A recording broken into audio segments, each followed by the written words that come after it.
The iMAXX Podcast. So, all right, we are now live here on the iMAXX Podcast for episode number 7.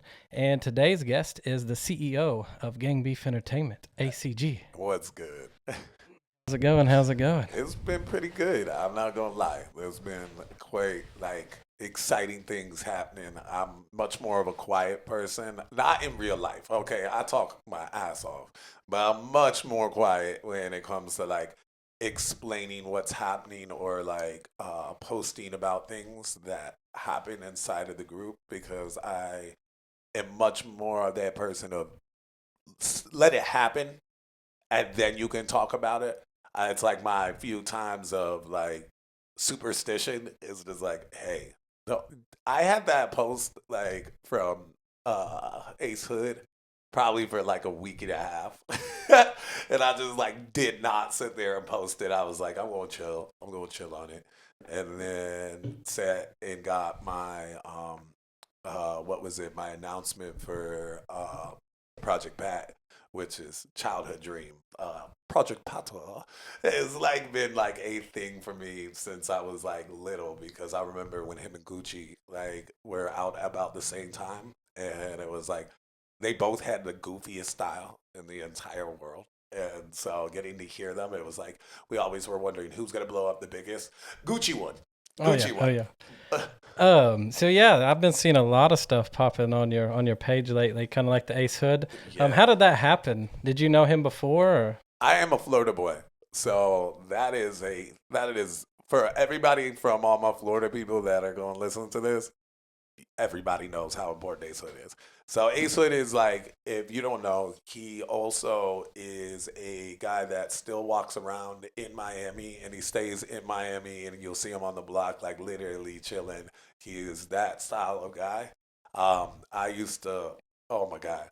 And it's kind of weird because you say Ace Hood and a lot of people do not even know exactly who he is. And I go, I bet you do. And they're like, no. New Bugatti, come on. And they're no, that's a Future song. I go, no, it's not. It's Ace Hood.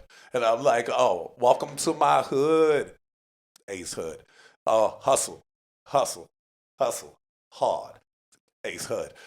You go into that, just going deep. Go look at those numbers too. That man does over 100 million on everything from back then, and still doing about anywhere from 100,000 to 6.6 million.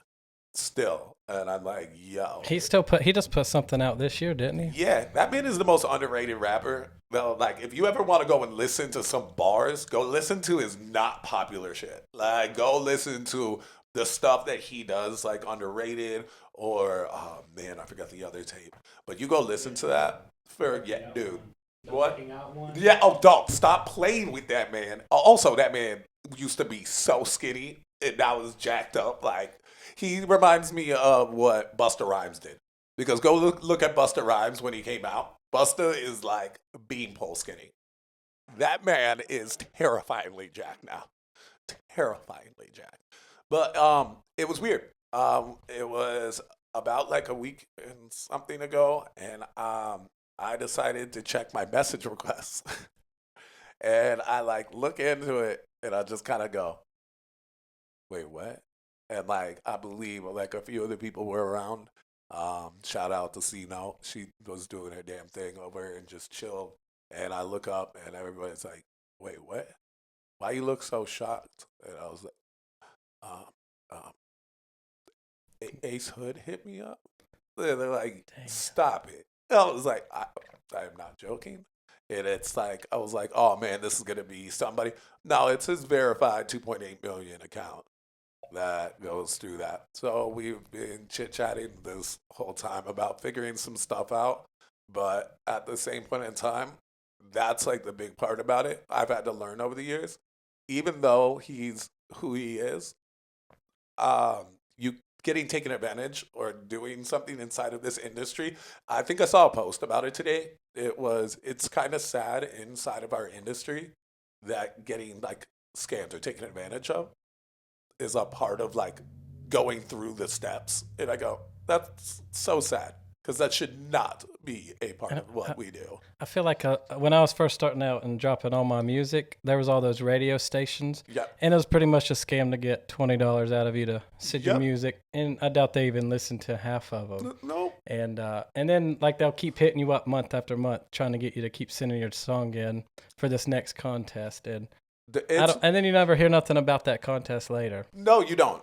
There's a lot of people that really, and it's weird because there's different type of shows that do that as well. They'll be like, "Oh, cool, come out here for this," and then you get to like see what it is, and it's like, "Oh, this is really nothing." They were just taking advantage of the moment of like, "Hey, by the way, you wanna be like around this event? Well, then we'll do something for you, but there's nothing that this will do for your career." And that's why I tell people, even like the big shows, performing for somebody doesn't make you like it do anything for you. Do you know what I mean? Like just opening up for the bigger artists? because I've had shows that have done the world for me. On the other side, like I've been very, very blessed. I'm not gonna lie, to get like I keep ending up at places that I used to look at their CDs inside of my brother's like binder, and it just keeps like blowing my mind. Like when I got out to like Paul Wall, I remember him just like one of the first CD pages my brother had was Paul Wall just chilling there, and I always remember one of my favorite lines ever, and I don't know why I'm still obsessed with this line. He used to say, he was like, "I'm fresh like green bananas. I'm fly like Continental. I stay up on my grind late night like Jimmy Kimmel." I was like, that's the coolest line ever. And I just really did. I loved it so much. But I was like, oh man, never gonna meet him. And then, When did that happen? okay, so that happened. San Diego was, it was right before the storm. We got back for 3 days before the storm hit. Oh. So we got to spend this week out in sunny San Diego. Get back after performing for Paul Wall. If you want to go and look up the performance, I believe on IQ's page, it's actually it's its only pinned thing that's there. Mm-hmm. That one was so much fun. That one was in front of about like 300. Facebook? Is that Facebook? Yep, on Yes. Facebook. I believe it's on his Instagram too, but it was CJ, Young Energy, that actually was the one who took the video of it. So it's crazy. We have like a million videos of it, but instead the one video that we use is the live video. But it was awesome. We snapped on that. Like when everybody came up to us after, they were like, that was awesome. And I was like, because I feel like there's a whole bunch when we get into practice, you'll get to see like certain performances of like mine. And it just kind of like, it's like, cool, that was really good. But then there's game time. And game time performances are way different. Different energy and everything Oh coming into it. man, way different. When I like get into that type, because it takes a lot of energy.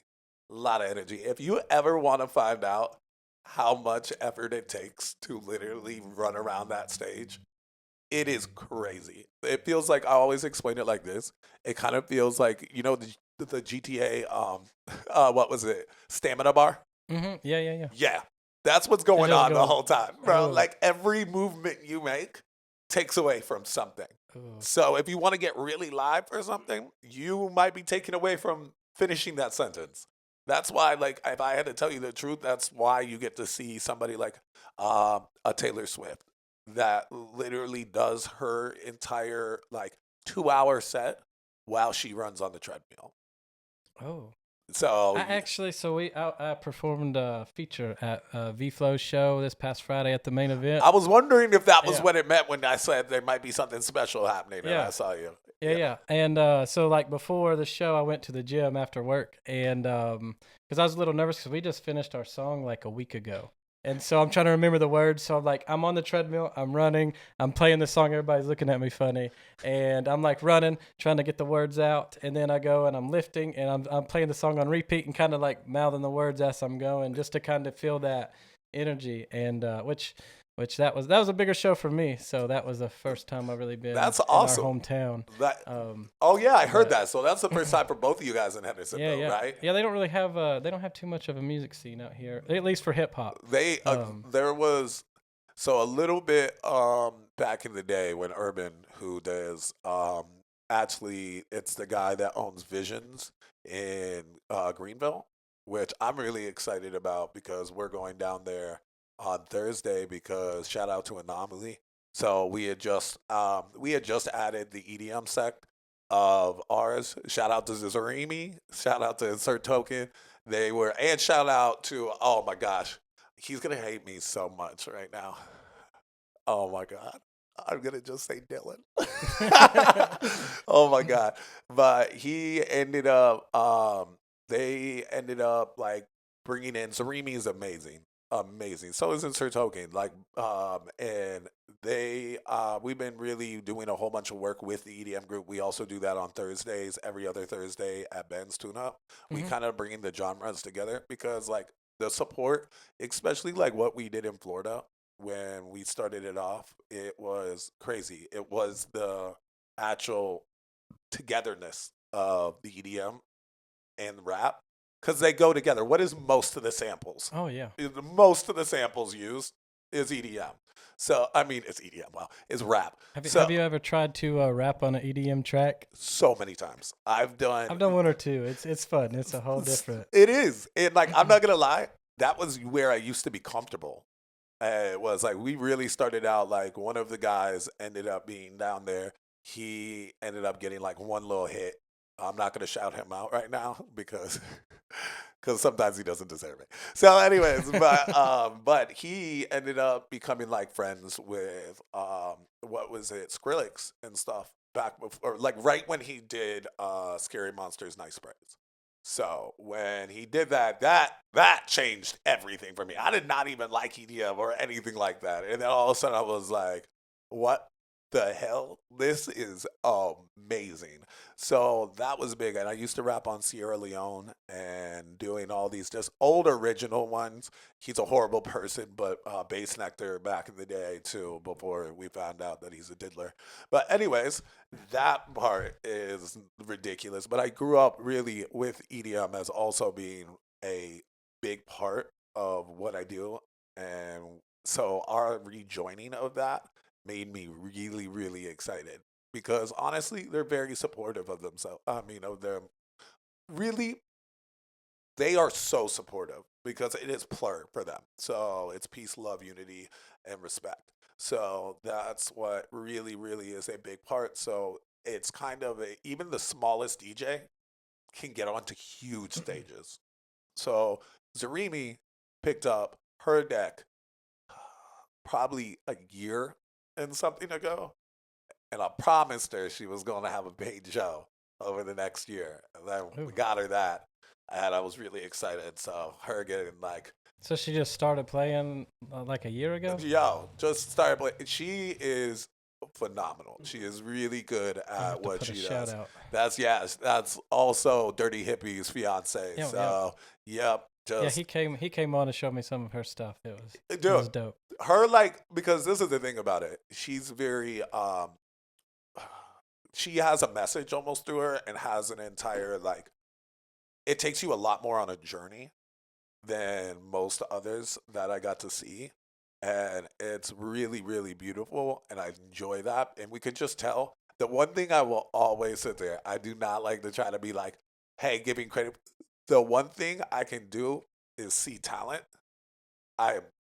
If I wasn't the CEO of my own company, I would so go and be a talent scout for a huge company. Because that I can see. There's something you can see inside of somebody that goes, damn, you got it. You got it. Like, that's awesome. So getting to see that, and then it was amazing to get into. So we've been doing a lot with getting back with other genres and doing that. Because in rap, it's really weird. A lot of the egos will come into it, and everybody will destroy their whole thing over ego. Let's be real. Because I got to watch when you did, what was it?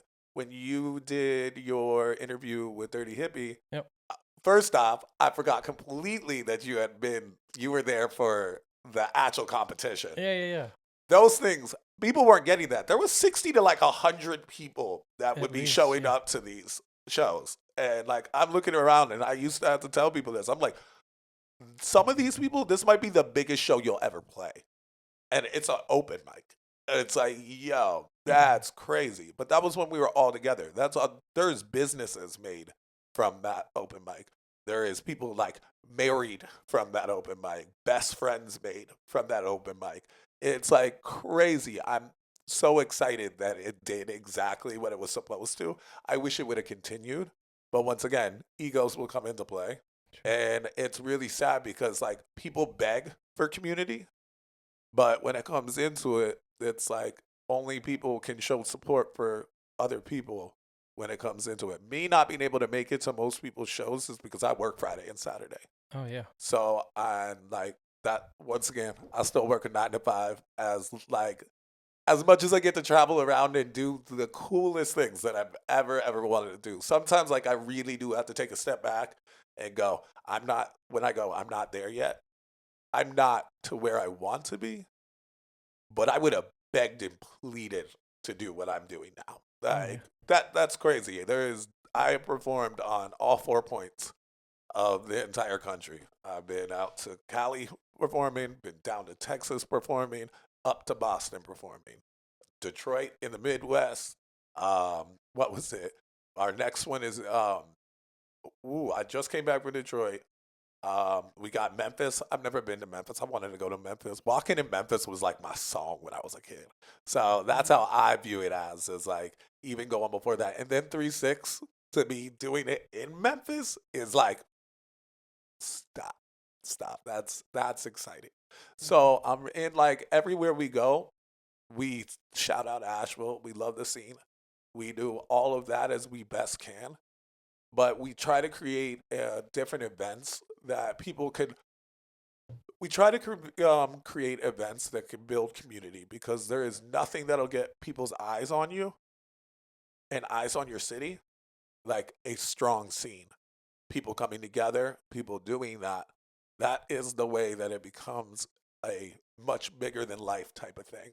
And it's so cool to have that community, like showing up every Tuesday to do that. I don't think people get it. You can't like just sit there and replicate a live performance. Oh no. You can't. You can go home, you can go rap on a live mic, but no. I'm talking about a live performance. You And can't get them butterflies all Woo! pumping. Dude, I still, when it's a singing song, we were talking about it the other night. And this is from, I got 20 years, right? So it goes into this. I remember when I was cocky and confident. And if you're at my house, you get to hear my song 250 times, all right? Because I practiced that shit.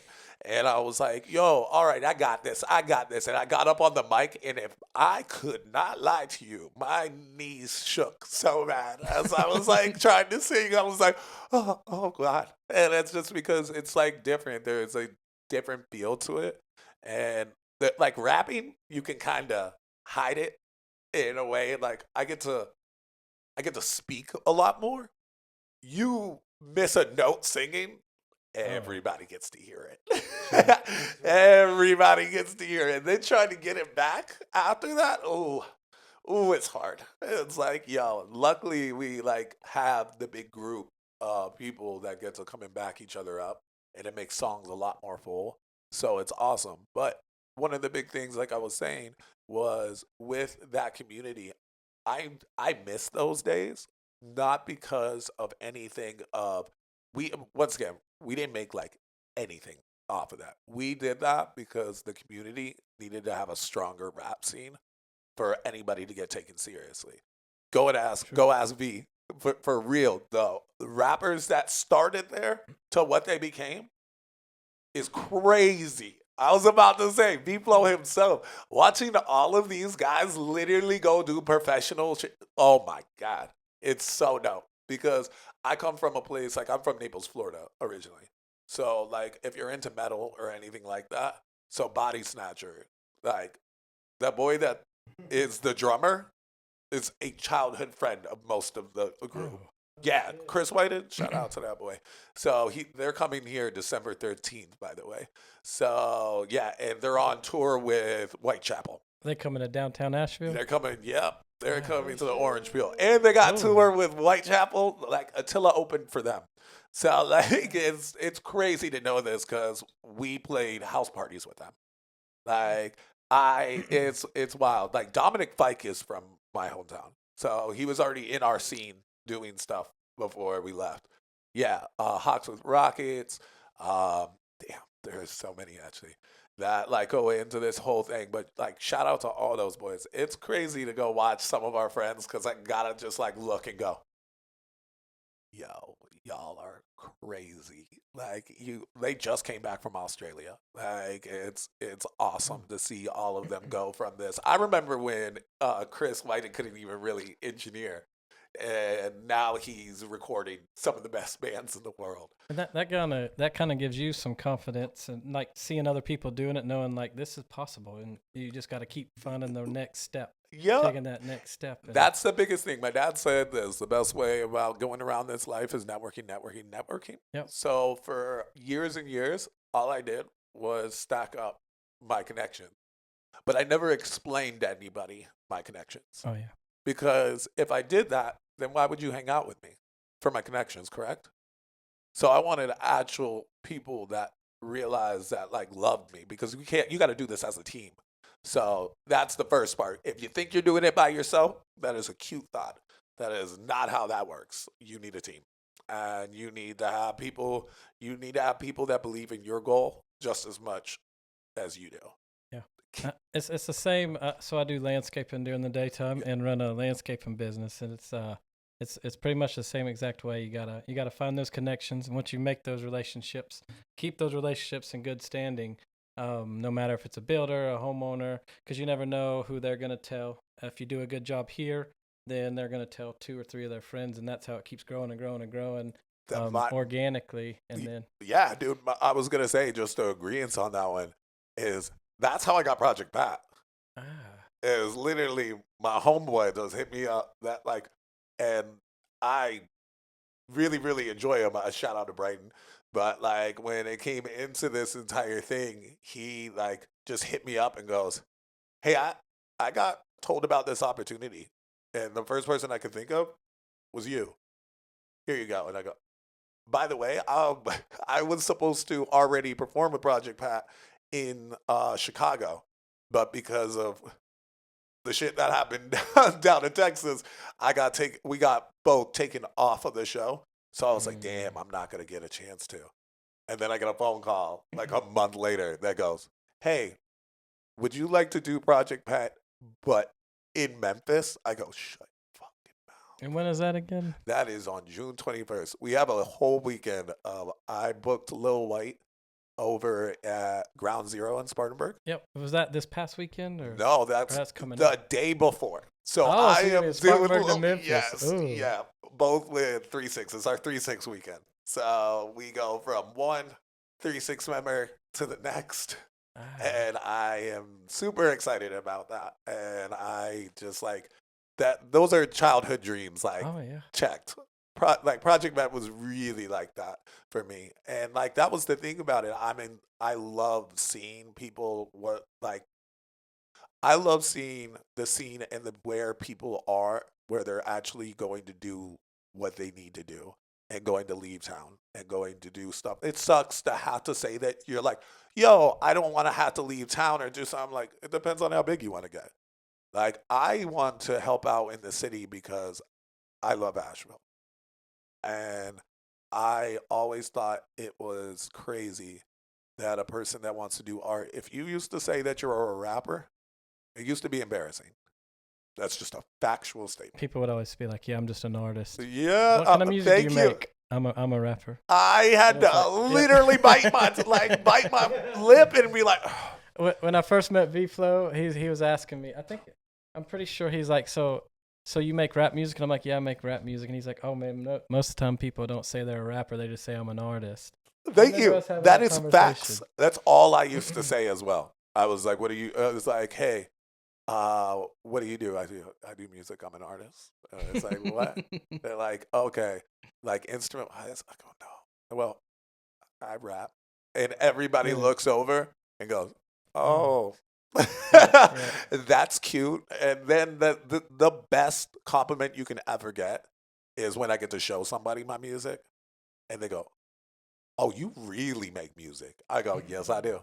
I'm Yeah. like, yes, I do. And it's not going to sit here because there is nothing worse than a bad rap show. Oh yeah. Oh Yeah. my God, that's treacherous. That's why a lot of people Mhm. don't come out to it because they don't. If you've seen where the like rap scene was to what happened over that year and a half, probably a year and a half now, that's gone out. No, it's been about 2 years coming up here. It was nice. I went through the sign up book the other day. That thing is like a straight up like yearbook. It is crazy to see all the names of everybody that's actually touched that stage. So it's really Are y'all cool. still doing anything at the Odd right now, or? We do at the Odd every first Wednesday. We're kind of putting showcases together, but we're trying to put showcases where it's not just us. I want first off, I want to see the scene come back together. So I want to use where that platform to be able to give people headlining shows and doing it. This time we're going to be doing Bloodline Fam, TP3 in general, and Saw Gang. So that part with us as well being on there. And once again, it's a paid show, but it's as much as you sit there and promote. Do you know what I mean? If I'm Sure. learning the promotion around here is something that everybody kind of sucks at. I'm not gonna lie. It's like, what was it? TP did pretty damn well this last time. Like getting to see all the videos and him doing interviews with people and doing that. That's a major shout out to them because they really did. That was a much better version of what you see as marketing. I'm from Florida, Detroit. Marketing's real there. Like, what are you talking about? Like, it is crazy to go see that. And so, not just putting a Facebook flyer up and going, Yeah. click. That's what I'm gonna We're do. gonna be perfect. I'm bad for that. Yeah. Me But too. I'm not gonna lie. I have so much stuff going down. Like, I wear a lot of hats. So, getting onto marketing or doing any of that is sometimes a hard thing for me to do. Also, I will look at like having to write out something, and that'll stress me out. Diagnosed with high anxiety, so it just makes me go, "Oh my god, I gotta like make this heartfelt and well put together," and that sucks.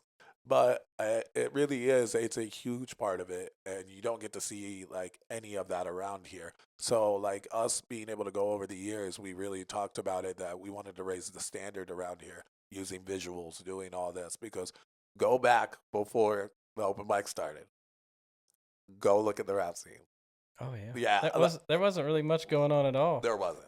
Yeah. And that is no diss to the OGs that were doing it. It's no diss to like Witch Boy and the gang doing Timu's house. It was like I remember all of those. But and right before when I was working at the Kava Bar, we started doing a whole bunch of hip hop nights.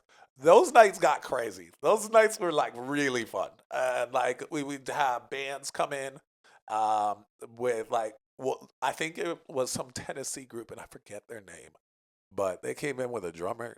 Yo, So that night got lit, like lit. It was so much fun. And then Kid Arsenic came in, and he goes, it was that shit's for the birds." And I hear like 110 people just screaming, "That shit's for a bird." And he's an Atlanta rapper, so shout out to him and Tito. Like they I was really excited when like Spaceman Jones and all them said like, no, this was your scene. Like you guys went really hard for trying to create something where I was like, I just want rap to be taken seriously around here. I still have like a bunch of stuff I want to do. It sucks I would love to include a lot of the other people that are doing stuff around here, but right now we're in that moment where everybody's still fragmented and it sucks because it's way different. Instead of 30 people going to 3 shows, you'd have 90 people Oh yeah. if you did together and showed support. But it's like once again, our shit's national. B knows this, and like we don't do a lot in town anymore. So we just give opportunities for you to go to practice. If you don't want to take those, it doesn't harm us. But it's just weird to deny. Like it's like the same thing as everybody getting together to go and shoot hoops, and it's always on a Wednesday, and it's all pickup, and you know that there's going to be like 40, 60 people there. Yo, that is different. You get excited about that. You got to sit there and you got to rush in to get it. You got to come in early. You got to try to get onto a team. It's a way different feeling than going to grab your 4 homies and just sitting there and having to play and hoping that another team shows up. Yeah. I just think that at those points in times, it's a waste of things that you can use to help you better your craft. They're not everywhere provides a place. Like, also, if you've ever been to Ben's Tune Up, it's gorgeous inside. I haven't made Gorgeous it there yet. inside.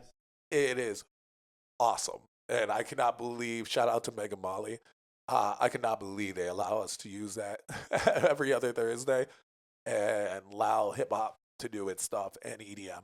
So it's been really awesome trying to see the scene. There's been disappointing things that have happened, but at the same point in time, I love the city. I'm happy about all the people. I wouldn't have met V, all those boys, or anything like that without this. And me and him would travel the country. So, like, you know what I mean? So it's been really, really fun to get this done.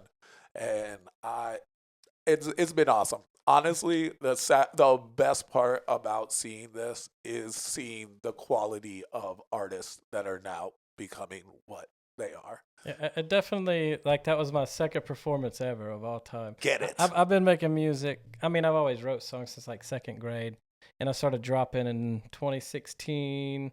Then I took a break, and then 2019 I got a little serious about dropping. But I did my first ever show at this little basketball tournament that my buddy, his brother was throwing a basketball tournament, and we did a little set in the middle of the tournament. And then my second one was the second night of the contest last year. Yo. And I was up there super stiff, but the vibe and everybody there help loosen you up and get going. And then the second perform, like the next week, I felt a lot more comfortable. I think that was one of the major things I wish that would have gotten still taken as seriously like this year. I wish that everybody had looking forward to it instead of, once again, egos coming into it. I don't understand why you wouldn't want to, like, free ticket to go into somewhere. It's like to go in to do this. But once again, that is just how it is. I'd like so excited for that type of thing. It's kind of like up in Detroit when they do Copa, which is the soccer like championship for the neighborhood soccer teams. Yo, the mayor comes out because it gets so big. And it's just a huge thing where everybody shows up and nobody's paid to be there. You just going out there to do your damn thing. And it got bigger and bigger and bigger, and you got to enjoy it. Rap doesn't have any of that here. So we're trying to offer things that could do it, because at the one point in time, somebody else is going to have to do it because we're not going to be here all the time. And it's like, and it sucks. We're trying to give opportunities. Like, we are one of the few people that can get venues, like, and do that for hip hop, because once again, Asheville, same with Hendersonville, not exactly the biggest fans of hip hop. It's a lot harder to get that. I can walk in with a person with a acoustic. 2 seconds get you a show. Oh yeah. But 2 seconds. Again, you could come in with pans. It's like every bar you hear somebody strumming. Yeah, you could. You could walk in with buckets, and I got you a better chance than hip hop. Like, it's straight up like that. So that's why we were really strict on, like, no fighting, living up to the stereotype of what hip hop is, because I think that's like one of the biggest problems is like all the trouble that can possibly happen because of the egos, because everybody's trying to battle everybody. It's like, and it sucks because I like gotta go. Like, I like making music. I love being better at my art. That's why I like all of that. I've been so many people have tried to call me out or doing something of that. By the way, this is the shout out to all of y'all. I will not answer. So I'm just going to say that. I feel like that's always the best route to take. Kind of like with Drake and Kendrick and everything. Like, if Drake would have just stopped, I feel like you would probably look at him a lot different today than you do right now. It's a huge thing. But that's what he's kind of known for doing now, because when he went against Meek Mills, back to back and all of that destroyed Meek. It changed his entire career. And like the biggest difference then was like the social media presence, and you didn't have all the reels all day and all these short clips where the songs repeated. TikTok wasn't you existent. Meek Mill kind of he had to restructure his career. Yeah, he did. But like, I don't know when it's gonna really. Honestly, it kind of. I tried to listen to that Drake and Party album, but I might give it one listen through, and then I don't know, just the stigma of it. I just like. It's crazy though, because everybody was like, "Dog, his career is done." They just hit 1 billion views. Oh. Stop it. Like, yeah. So that's what I was about to say. And you know what Drake gets to say? And this is not saying from any point of where I feel of anything. These are by the numbers. Drake also still gets to claim that it's the Drake effect because Kendrick's biggest song is about Drake. True. That is true. That is true. So, and his whole Super Bowl performance was pretty much that song too. So yeah, he had the spotlight shared that night. How can you sit there and like each time people feed into it, it would have been different if he ignored it and then he made it his biggest song. True. But instead, they had to mention his name, and that's the only way that you got bigger. As by doing that. Because there for a while, like his last album, which I know everybody said it when the beef was going on, but it didn't. Mr. Morale. Yeah. It didn't. I don't know. I gave it a couple listens, but it didn't really have that. It didn't really have that hit on there. It didn't really do any. Okay, I'm weird about this. I think Kendrick's phenomenal. I think Kendrick is. If you had me to choose, though, I'm a J. Cole fan before any of that. And that's like one of the bigger parts. I get more out of a J. Cole album than I do a Kendrick album. Also, when it comes into it, some of Drake's like hits back in the day definitely were things that I go, okay, those are iconic songs. But I believe Kendrick is very good and he's like excellent at what he does. But when it came to it, I don't like listen to Kendrick. And by the way, my team would get so mad at me for saying that. But like, really, like the biggest Kendrick album that I probably listened to on repeat was probably the Damn album. Damn was amazing. Before that, he had some hits. I'm not downplaying any of his albums before that, but like the one that I really listened to on repeat was probably Damn. And then after that, I hate when artists take that long break. And it's like, we know you're working on something, so just give us a single here and there. Just to keep that it would going. be the thing about it. Is like sometimes he needs like the single, but once again, now he doesn't have to do any of that. Now he's cemented in this place. True. He's like Eminem. He can take any time he would like to in between, and it's gonna break charts. Yeah. But honestly, when it comes into it, it's super weird because I enjoy everybody like for the artistry of it. I was really excited about Jay being in it, but also Jay was really right to back out of that one. Oh yeah, he was so right to back out. It didn't feel like the right decision at the time, but then as time passed, it now everybody's came back full circle to J. Cole. And Jay's 7-minute drill. Was better than like everybody else's stuff. Like he really went in like a motherfucker on that one. It was crazy. Do you think he's really gonna be done after this next album? Jay? Yeah. You know what? With him, he could. That's the thing about J. Cole. He really don't care. What's he calling the next album? Was it the end of something? Yeah, because I'd have to look it up. But I know he keeps saying that that's going to be the last album he drops. He ended what was it? Dreamville Fest. So in April. Yeah, that's his last one. And that. Oh, he ended it for. Yeah, that's it. Done.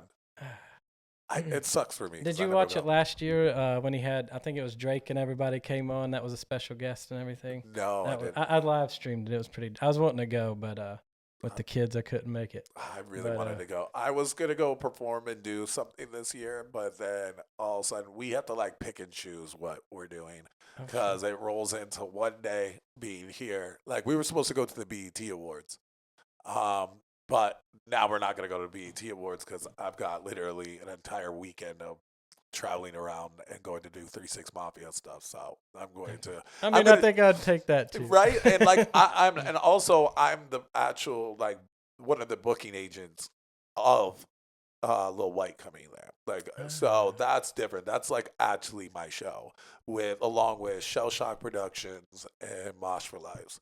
So we us three did that. There'll be what was it? There's Gangbeef doing our sets on there. I believe it's Mr. Toxic, Bazooka Joe.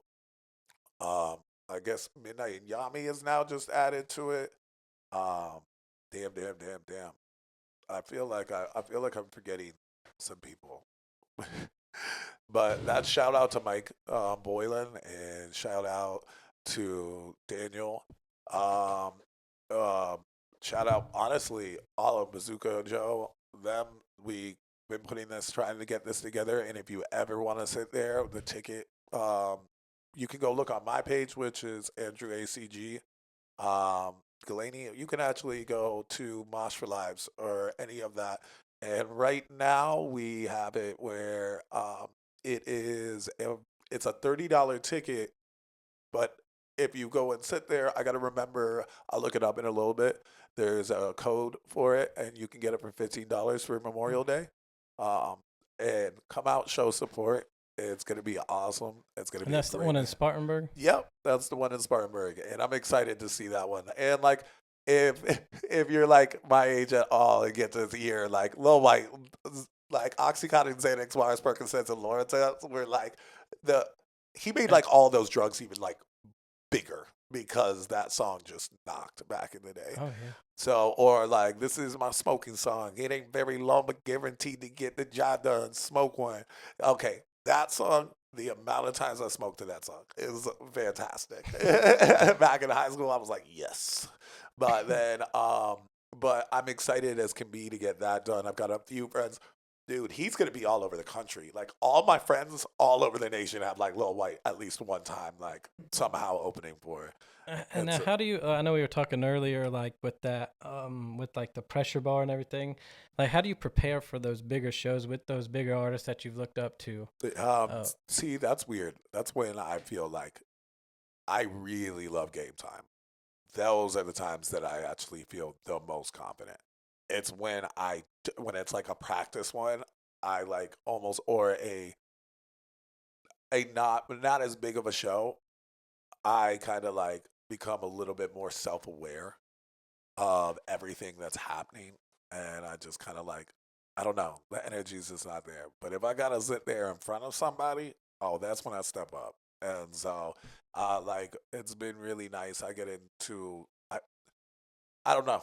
It's been really, really cool to know that I like getting ready. Like, it's the same way as I did for hockey. So I would just get really in my zone. I have my own like routine. You get like meditating and all that? Yeah, and I make sure I'm practicing every single thing going through that because it's weird. You can probably catch on every single one of my sets one time I mess up. It's so wild. It's like, and I hate that. It's like the same words I've been doing forever. And I just go, don't know why, because I do get a little jittery sometimes, and then there's been full blankouts. Yo, there's been full forgot like what I'm doing right now, and thank God we have the whole entire team up there because they'll start saying my words behind me, and I go, okay, yes, and thank you, I gotcha. So funny story this past weekend. So again, we just made that song like a week or two ago, and I really just started practicing it last week. And so I had like my breath work and I had the vocals in the background and I was planning on that being in the background. Yep. Well, the DJ, like during my first breath work, he turned the music off because it was kind of going fast. Yep. And so I kind of missed it there, but I caught up and he cut it off though during my fast part. And I knew I was going to fumble like through the first 2 bars, but after that I knew where to catch myself. But he turned it off because it was getting ready to go on the fast part and I just went. I was standing up there. I finished my first bar in that fast part and then just completely blanked. And then I'm kind of just bobbing my head until I remember the words. And then the music came back on and I was like, boom, boom, boom. But, okay. So those moments are crazy. Oh, yeah. Right? It feels like you're up there for an hour and everybody's just staring at you. In like 2 seconds. It's like everybody's looking at you at that point in time. And I'm not going to lie. DJs that make decisions sometimes like that, and you don't know that those type of things, like shout out to John Blaze. I believe he's a Shape 45 DJ. If I'm wrong, I'm sorry, John. So, but he did it for us over in San Diego for Paul Wall. He shut off, but dude, he been doing this for years. It was like perfect, and it became so cool. You can watch me freak out on stage because it just sounds so cool. I have no ability to like hide when I'm excited, so like I just got super pumped because all of a sudden he's cutting in and out on IQ. Whoever you know who IQ is, he chops like a mother. Like, oh my God. And so you get to see this man like going to do this, and he's just like and every single thing's hitting him. You just watching me jump more excited and more excited on that. But if you miss, Oh, it's bad. it is horrible. And if you ever want to see death eyes from me, to like miss. Like I'll just turn around and be like, what in the are you doing? Let that shit play. Oh yeah. Yeah.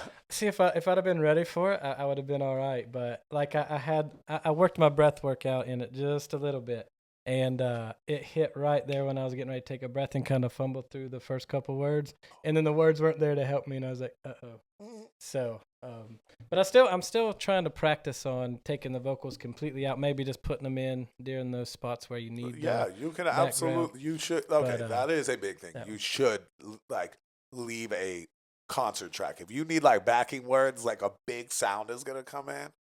Definitely have like a little bit of backing to that. Also, you can lower it. A lot of people do this whole thing where they forget to that you can lower those tones and just put it down there where you can have it in the background and it's not just like taking over anything. Like if you don't rap it, they will hear it. I have a big booming voice, so it does not matter how loud the thing is. It does not matter. If I stop rapping, you'll hear it. So I have very little room to like mess up, and I realize that. And I'm so much louder on stage. Like the stage voice is the growly voice you get, but if you listen to any of my recordings, that's not what I use inside of a booth, except for like certain songs. Like, but otherwise, it's a lot cleaner. Like the way that it goes, even Doctor Doctor, the recorded version is way different than the live version. Cause my it was like my recorded version is more like I hope this bad day turns to a good night. My on stage is I hope this bad day like loud. It gets boomy. So and it's really really awesome. Or like, but yeah, when it comes into it, there is nothing like those moments of just. But it's always a good learning curve too. Absolutely. So then next time, make sure you know your words. I've walked off stage before that. Don't suggest that. Don't suggest that. I missed 3 times in a row. I told them to go back 3 times, and I just walked off stage. Yeah. I was drunk. We were doing a show at the Green Room in Asheville, and again, like I needed to just know not to perform a song like within 2 weeks that I made it. But I had just made one of my favorite songs, Ready for War, and it was the week of that I just finished mixing it. And I went out, got on stage, and I did all right through the chorus, and then I got halfway through the first verse, and I just was looking at the crowd and everybody completely blanked out. And I was like, I'm trying to figure it out. And like you said, I missed like the whole next 4 bars. And I was like, nope, you just got to cut that off. And then everybody's kind of staring at you. And I'm like, I better come back on this next song. So I played the song that I knew the best and then got back in the groove. We've had some people that have like lost the competitions, which I don't understand why people get so like hurt about competitions. Like I am highly competitive. But like when we didn't win in San Diego, that just makes me want to sit there and win. Like that's like my huge thing about it. And critiques are completely existent. Like we are huge about that. Like being able to take it. There's ways to tell somebody, like look over and go, by the way, you're trash. Unless you're awful, and then I can tell him he's trash. But if it's anybody else, it's like, there's ways to go about it, and it's not supposed to be a knock. There's 32 teams that play football, right? At the start of every NFL season. True. There's only one that wins. So do they quit the next year? Nah, they've been running for almost 100 years. I mean, almost 70 years, 60 years, 60 years. It has been 60 years now. So I believe we're on Super Bowl like I know they're in the 50s. they maybe were like close to 58, 60. 59. Yeah, somewhere around there. Yeah, because I remember Super Bowl 55. Yo. Yeah. So that's like somewhere you go. And it's like weird to not sit there and get angry. And a lot of people, that was a lot of the reason why people didn't end up coming back as much. It's because a lot of people just haven't won. So they thought, no, like, hey, by the way, I'm not going to do this anymore. And I go, like, what's the point? I was like, okay, well, for your, like, and for some reason as well, at like $15 a night, some people think that I'm just with the whole team trying to get rich off of people. We're like, yeah, that's what we're doing at $15 a night. Like, yo, are you joking with me? You can sit there. Like, shout out to Energy. He literally looked down at it when I said people just didn't even want to come on that entire thing. And he goes, why would you not go out and just do that? And I go, dude, explain it to them. I have no idea. It's like what you were saying, like, even if you're using it just as like a practice during them competitions, like if you get around that vibe and that energy, like I know that first one I went to, like that, like you said, some people it's their biggest shows. And I'd say right now it's been one of my biggest shows.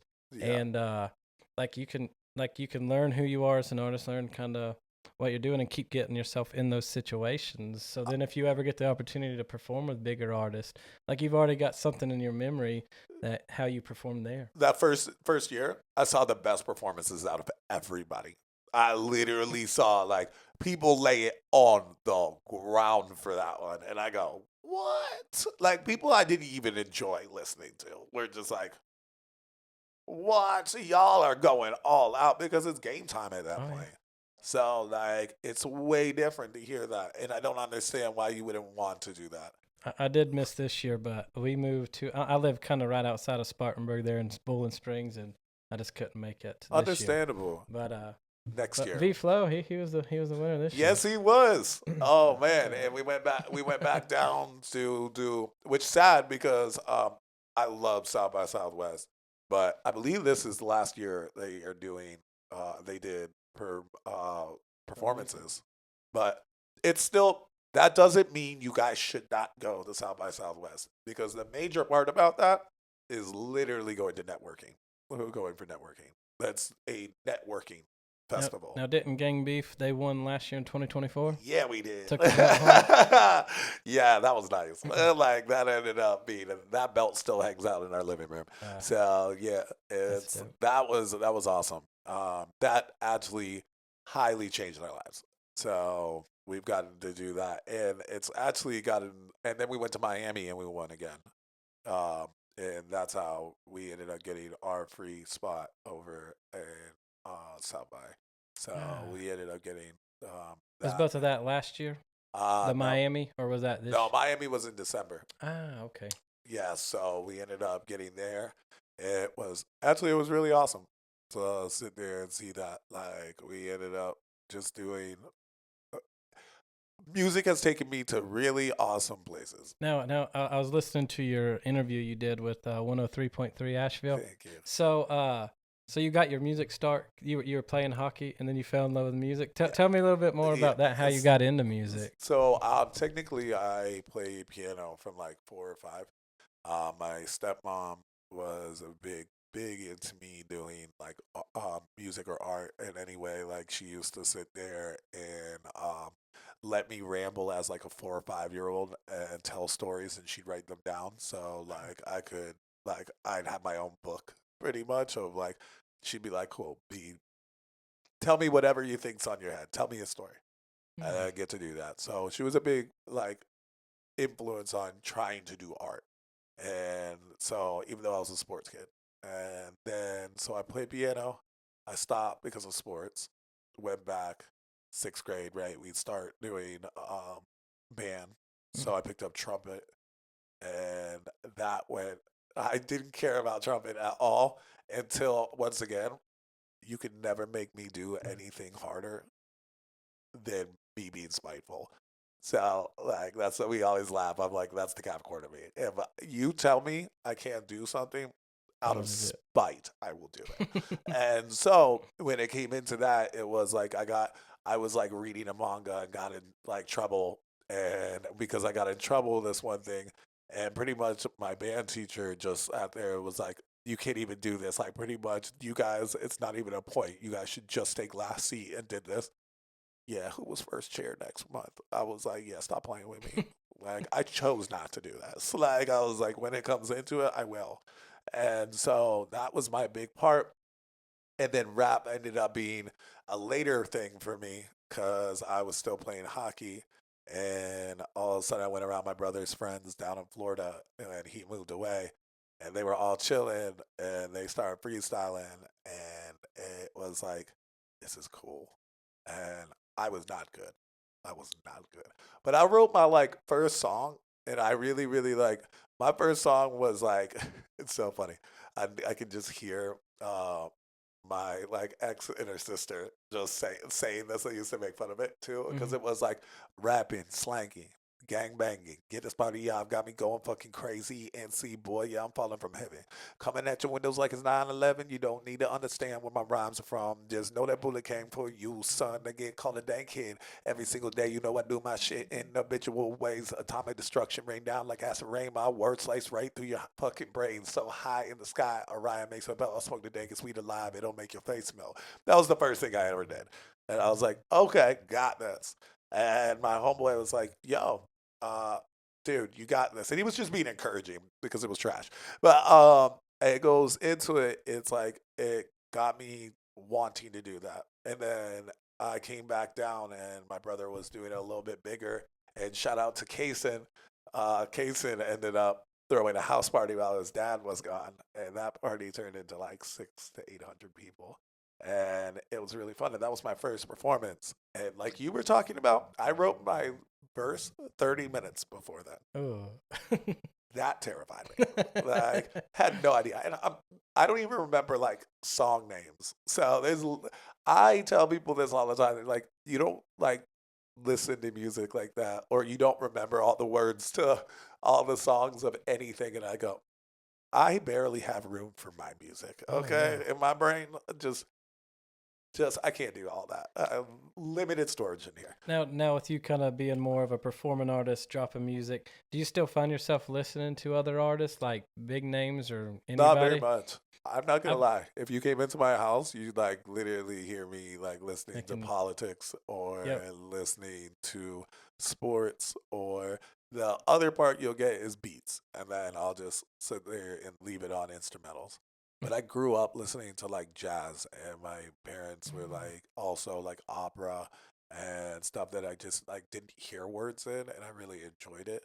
Or all instrumental style music, so I was already used to that type of style. And it's weird. I don't.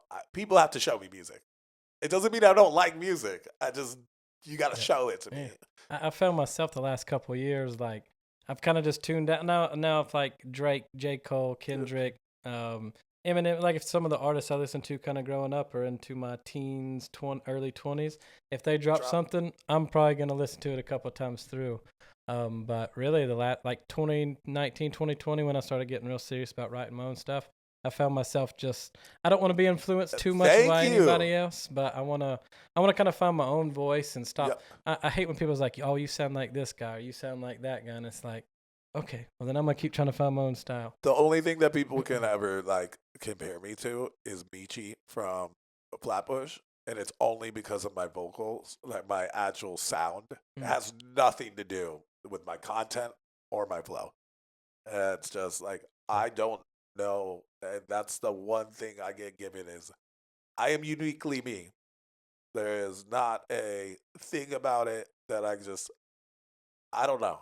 It's weird. I enjoy that. But also because of that, in my lack of memory on this, when I rap something and do it in a certain flow, sometimes I forget that thing. Oh yeah. Yeah, I just do. I'm like, oh man, I feel like, what was it, Lil Wayne, who has to get his like lyrics written down for him Oh, yeah. before he ever does it. Like that man has so many songs. Oh, yeah. He said he used to be like on the tour bus, and all night he would just make like 20 songs, Yeah, and just all straight freestyles yeah. every night. What was it? I think MGK was the one talking about it. Like he had a song with Lil Wayne, and like Lil Wayne just goes, "Mm, I got you," and he like walks out and sits under a tree, smokes a blunt. comes back in and does it. Like he just goes like he's like I didn't see him write one thing. And he goes, nah, he didn't do any of that. He found his That's like not right. I'm not gonna lie. Shout out once again to Cino. Dude, she punches in. And it's wild. She has made songs that I go, I made people cry. And I go, she punched in all of that. It's like wild to hear that. Me, if I did that, I get some really good freestyles. But other times I say just horrible words over and over again. Like, Yep. you know what I mean? Like you can only say the N word so many times if you do a song where it just doesn't become like super repetitive. And it's like or like using fillers. Like if you see the Yeah. music that I write, like it's way different because I don't cuss very much in them.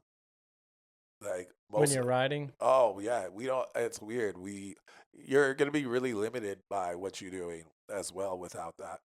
Like if we are playing Juneteenth, we can't have. There is no cussing allowed because there's families there. There's things. So you're limiting yourself by putting cussing in there. It doesn't mean don't put cussing into your songs. It just means make sure you got some songs that are cussing.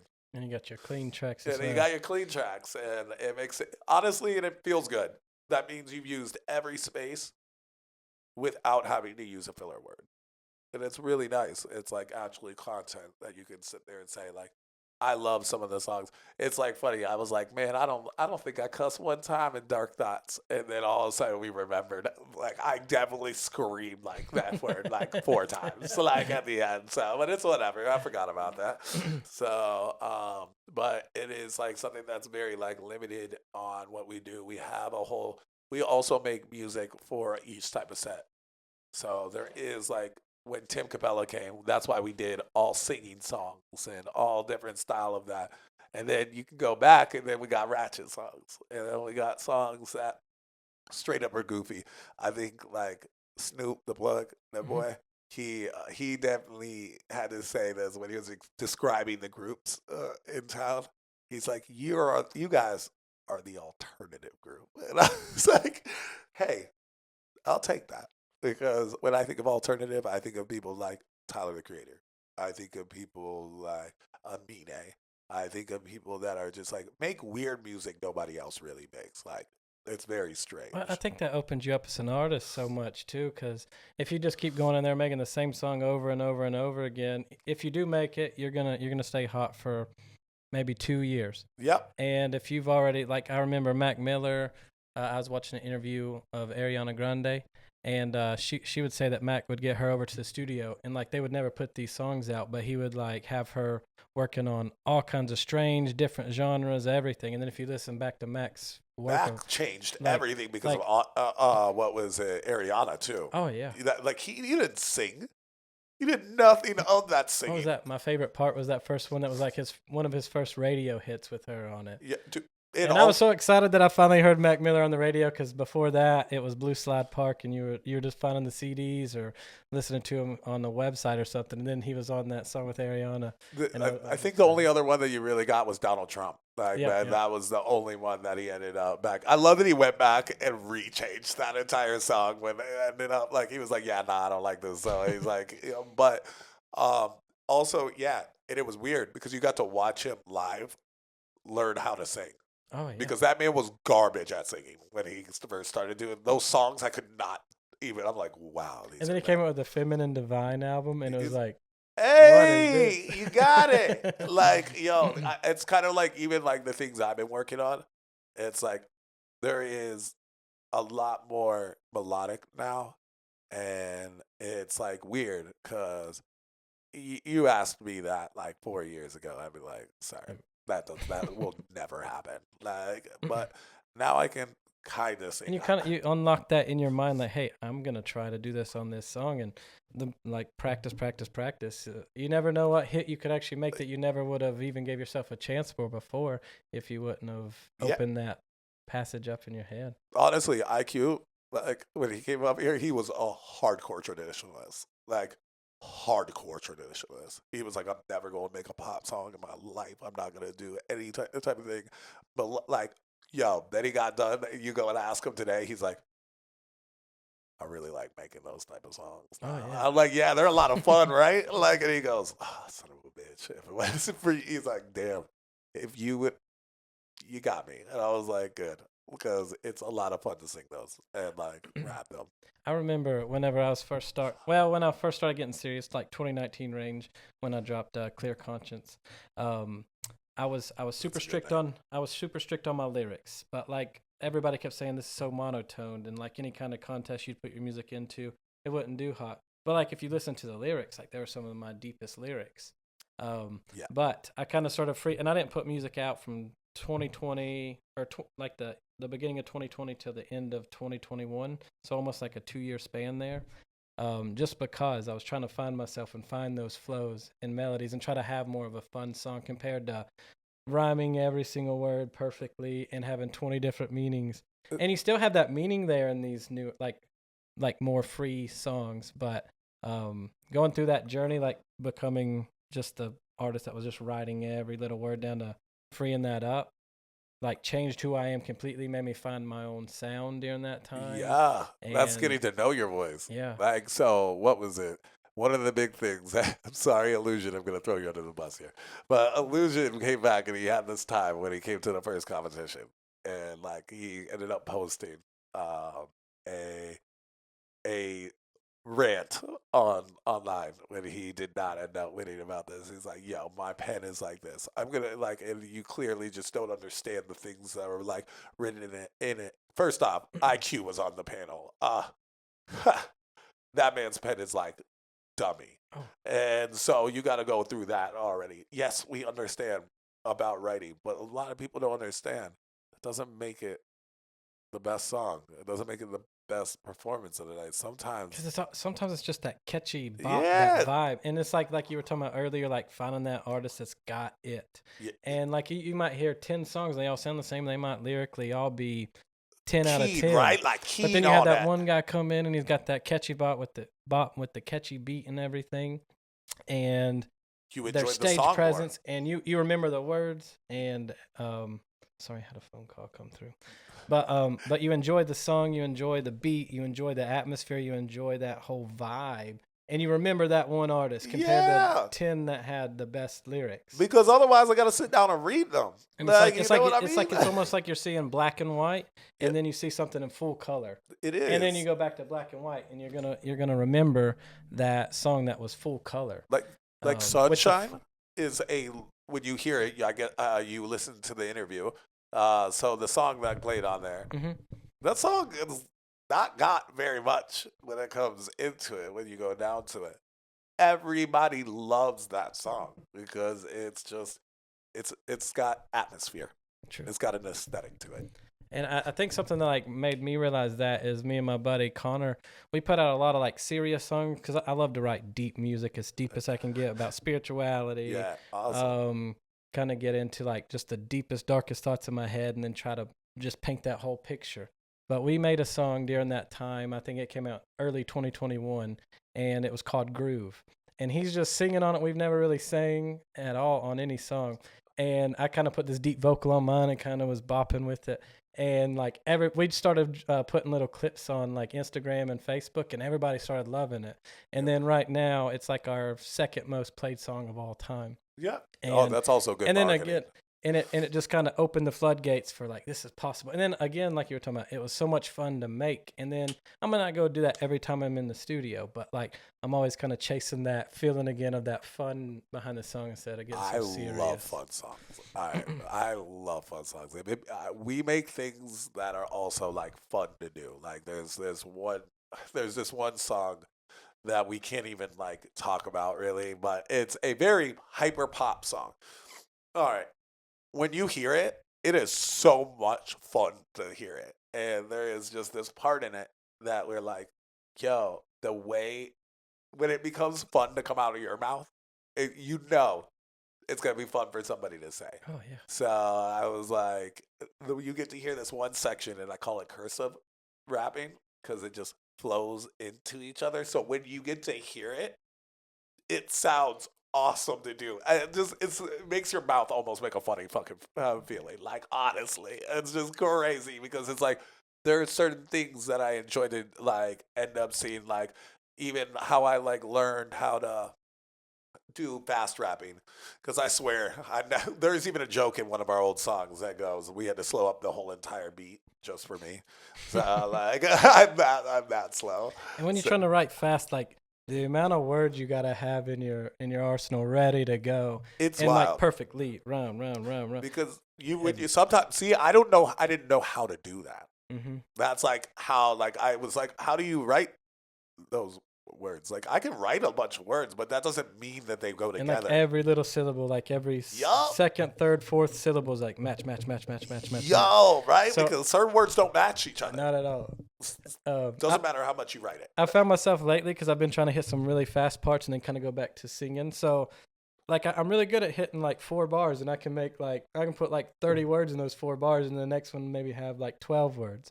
But like to keep doing a whole verse like some of these guys do, like you gotta have so much ready to go and like so perfect. It amazes me how people can go on like a whole verse and just spit in the whole time. Go look at go look at Vay's page of writing, or go like look over at even Awful's pages of writing, and then go and look at mine standing. Yeah. It looks like a kindergartner. Really. Like I'll just go, okay, and I'm like, yo, how do you guys possibly have this many words to say? But like I get to find out, like I started learning. I was like watching I was watching Q and all the guys rapping past, and I go, I can do this. Like I was like, I gotta do this. So I sat there for 3 days and chopped the best I could. I was like, and I took one of my already parts that I already had, and I did feeling on top of the mountain the way that the nigga been up on the tip. Yeah. And I was like, but at first when it started, it was like feeling on top of the mountain the way that the nigga been up on the tip. Keep it like a paper shredder, only getting better with the way I rip. And then I was like, okay, feeling on top of the mountain the way that the nigga been up on the tip. Keep it like a paper shredder, only getting better with the way it rip. And I just kept going. I was like, feeling on top of the mountain the way that the nigga been up on the tip. Keep it like a paper shredder, only getting better with the way it rip. And I was like, oh, cool, I can do this. Like, I was like, yeah. Because I call it the proverbial like skateboard. Like once I learned, you learn to ollie. That's one thing, but then all of a sudden now you ollie. Now you can do like a kickflip. Now you can do a pop shove it. Now you learn how to sit here and do this. You drop it. So now when I get to do all this stuff, you get to hear like where you get what it was. You get me singing in something, and then you get me going faster or something that I never would before. And even I do spurts. I'm not about to write a whole song going fast. I leave that up. I leave that up to the choppers on our team. Like I am not that one. Like go, but you get to use it in sparingly in parts, and it makes things sound really good because like it does. It changes it up. I think a lot of Like people putting that color into the song itself. Like those inflections melodies and are crazy, man. Like having those different colors. Yeah, like you were saying about that it makes a song not boring. Like some people don't get it. They do the whole flow the same the whole time, and I go, "Well, this is a boring song." Whether or not you made a really dope chorus, I know people that made awesome chorus. Okay, go listen to Balling. One thing, Jim Jones is garbage. Oh man, I hope that doesn't come back to smack me later. But like, okay, but like, he's a bad rapper. Anyways, but everybody loved Ballin', right? Everybody loved that. You don't remember any of the other parts Yeah, of the song, but please we tell me- fly high. Please No tell lie. me one bit Ballin'. of anything else in that song. Thank you. Exactly. Like, because it's not even good. Like, it's like TikTok songs that sometimes happen. Like, the chorus is fire. Then you get to that verse, and it's just like, oh, And is you this go, the same song? Oh, that's why it was only 30 seconds, and that's all you use of it. Because it's the only good part of the song. Like, I love, like, even when you get to hear some of my things I really, really enjoy is, like, us making, like, once again, fun songs. Like, No Diddy is one of my favorite songs to get to do. because that song was like, it's just stupid. If you get into here, just supercalifragilistic. The only thing I want on my dick is a thick bitch's lipstick. Everybody remembers that part at the beginning, but then all of a sudden you get to hear at the end and like in the middle of it, like where you get to hear is like, I was like, damn. Ain't that a thought? I saw your girl last week. I was like, ain't that a thought? So, like, when you get to hear that, that's still memorable too. That's inside of the verse. Okay, cool. We get to keep going on this. I get to hear a lot of people that just don't understand that and they just are riding on that chorus that goes in. The most useless song I maybe have, but everybody loves, is Man with No Hands. All right. Man with No Hands started because of a joke that I made up in my head while Awful and IQ were fighting over Mario Kart. And of course, I'm not allowed to have fun at that point because that's just not acceptable. So it's one guy from Boston and the other one from Queens. So both of them looking at me like, what the fuck are you laughing at? I'm like, okay. I was just like a man with no hands. Yeah, you know I hit different. And like they're like, shut the fuck up. Like I was like, okay, cool. Like, but I ended up making a song that everybody enjoyed, and I was like, okay, that's awesome. But if you listen to that verse and go and read that verse, What was that song again? like a man with no hands. Yeah, you know I hit different. If you think that I said I love you, hell nah, bitch. No, I didn't. Tailor made for this damn thing, man. No, it's so fitting. Yeah. And then I forgot the last lines because I'm weird. My brain only works like if I'm saying it in in timing and like getting to. Okay, if you watch and look at my writing, everybody will like, yo, can I see your words real quick? And I'm like, okay, yeah, you want to read my paper? Okay. You will be like, yo, you don't even say these words. And I'm like, yeah, I know. It's not even there for me to read. It's like triggers that work in my brain. So whatever it is, I usually have like 90% of the time, it's not even like the right words. It's really strange. That's my tism. And so when it does that, I also have to restart from beginning every single time I do anything. And like I can't just jump in the middle. Really confused if I do that. So it's like hard for me to do it. It's like if I gotta go through the ABCs, I gotta go through ABC all the way up to like M. Like, you know what I mean? I can't. Maybe MN I can get into, but like other parts, like it's usually not where I can do that. But like writing for me has always been that. It's also slammed together. There is nothing that is in the difference. There is no like, yo, if you have any OCDs, my writing will make you cry. So like it goes into, but then all of a sudden I just remember it and I remember how to fix it and how to do it in my head. So it's like sometimes it is not the right sentence, and I just kind of leave it there. I don't even go correct it, and I just kind of go, okay, cool, got it. So I do some really weird things about that, and like I had to repeat a song. It's like, or if you see how it works, when I write a song, it is trash at the beginning. Okay. How does that process look for you whenever you like from start to finish, like when you're coming up with a song? And I know every song's a little different, but what's kind of Okay. how So does it? we have either a writing room, which our writing room will win a Grammy. That is a factual statement. I'll say it right here. That is absolutely will happen. But we'll have a writing room where we can bounce stuff off of each other. Or when it comes into it, it's one line that kind of sticks out, like maybe freestyling, maybe doing something, and I go, cool, right here. This is what I want to do.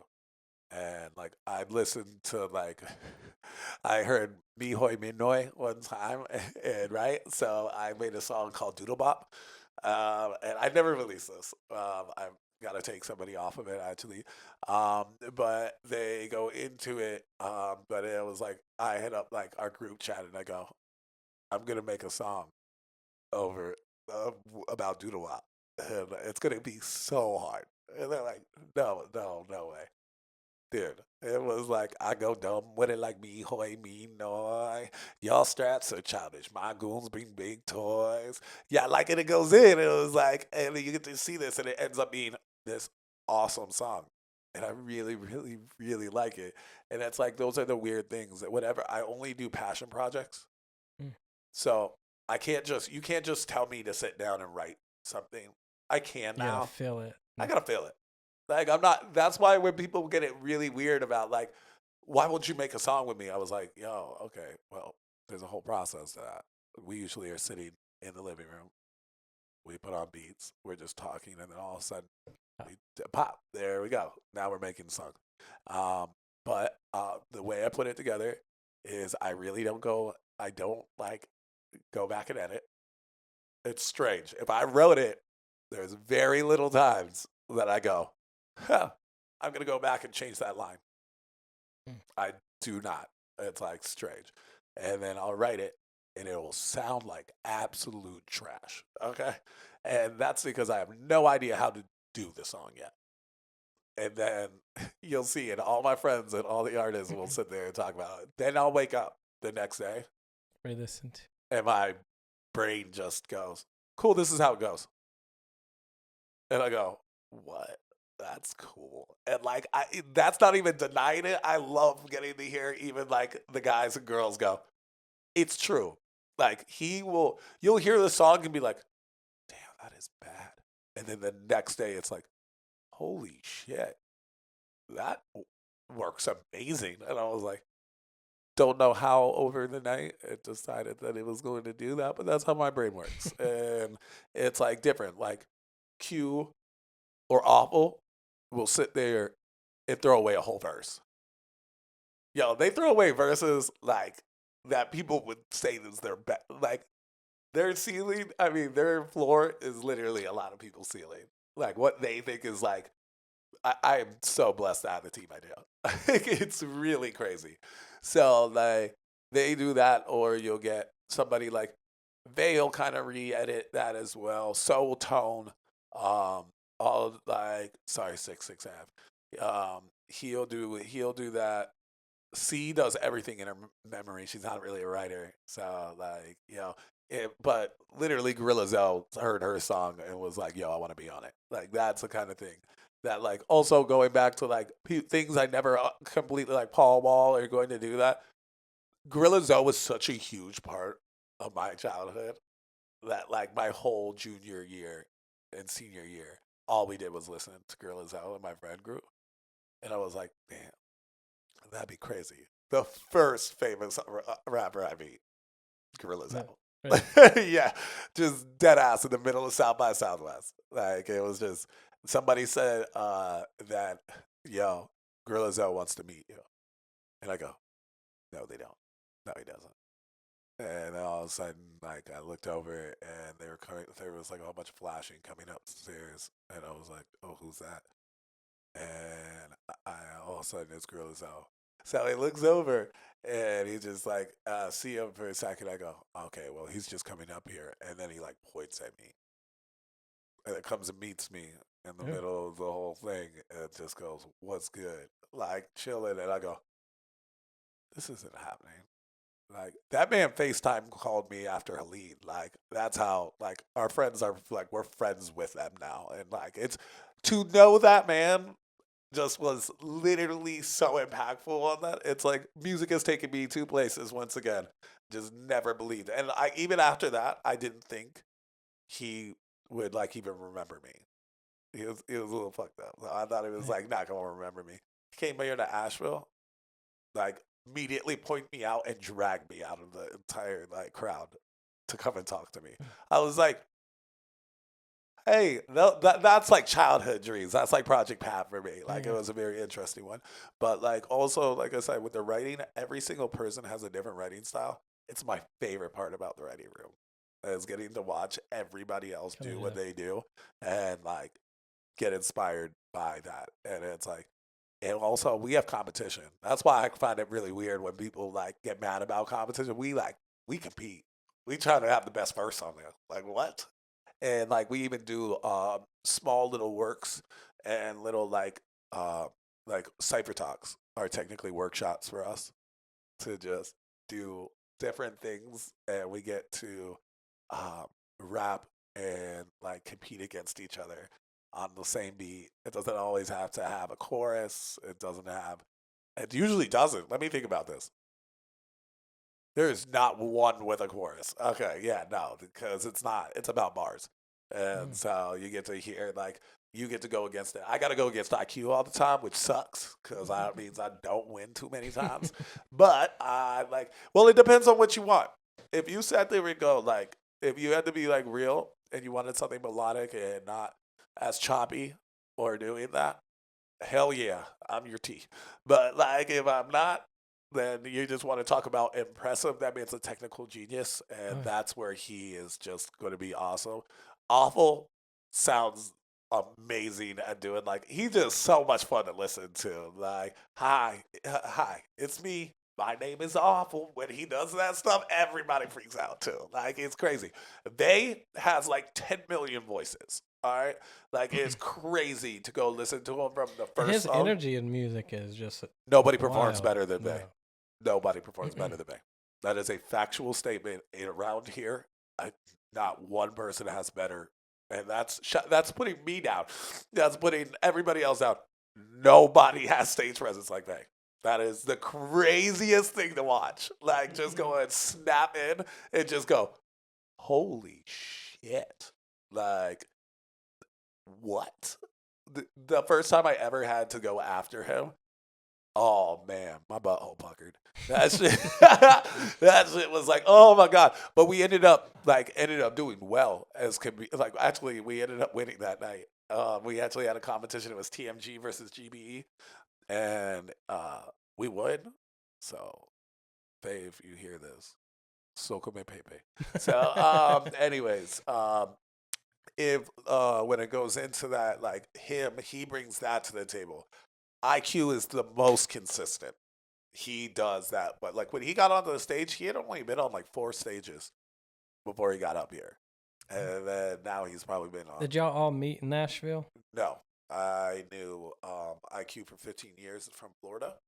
So that's where I met him.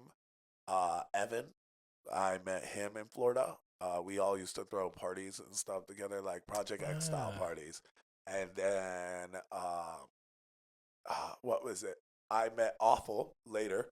Awful has maybe the most credentials. He has like he wrote Infinite Annihilator's first album. He's a huge yeah, like he also Traders. Yeah, he used to be the guitarist inside Traders and does all that inside. My friends have really weird credentials. Like if you go and talk to them, it's wild to know that that's my team. Like So I get them. who all is part of Gang Beef right now? Artist wise, let's go on this. We would have me, Q, technically me, Q, Sin, 66 Ab, oh my God, they, Nevermore. I said Awful, C Note, Malik when he wants to be. um, case in point when he's doing his damn shit, but he's the boss chef on that. We have our affiliate. We have one guy that's also in Ghana. And then, dude, his song for us is dope. We've got that. It's so cool. So he's been like a huge fan of us for years, and I had no idea like this. Like he had been sitting there working on this, and all of a sudden it was Jamin is his name, and that man goes and performs and screams gang beef all over Ghana. So that's crazy. That was, dude, that if you would have told me when I was like, we sat there and made that shit out, like, because it all started from an inside joke. Because like this kid was having like that was from down in Florida that was like always piss everybody off. Somehow I have weird love for him, but he pisses everybody off. And he was like talking shit about some people, and so Evan and me were like talking. We had rented out this like on the canal like house, and we were doing an album there. And dude, by the way, this house randomly has a huge picture of the owners, I guess, in the tub, just naked in the middle of the living room. It's the weirdest thing I've ever seen. All right, so we're just like talking, and me and my boy, I'm gonna call him Paperwork right now. He gonna hate me. Deal with it. So, anyways, but Papes like ends up like leaning out, and we're like talking about it. And he just goes, "Do we have gang beef? And I don't know why. The way he said that one, we started dying laughing. Like, dying laughing because it was the whitest way ever. And it was like, yo, so we always sat there and made that as a joke. So we made, later on, we were going to do it as a clothing company originally. So it was going to be Gangbeef Entertainment. I mean, not entertainment, it's just going to be Gangbeef because I was like, that's aggressive. That's like abrasive. Yeah. Like, but also, that's memorable. Sure. So also, I don't like any. If my stepmom was definitely right on this. If I can choose the hardest way to do something, I definitely will. So it takes a lot to make something like gang beef be taken seriously. Like that's on expert mode. Mm. Like the fact it does means undeniably we make good music. Like it goes into it. It's not just that we do make phenomenal music. It doesn't matter what the name is on there. We could do that, and And everybody. what's the best way to find y'all's music? Right now we are okay. Everybody's got this one. It is about to be a. I am so excited for this because I've been waiting years for this to get done.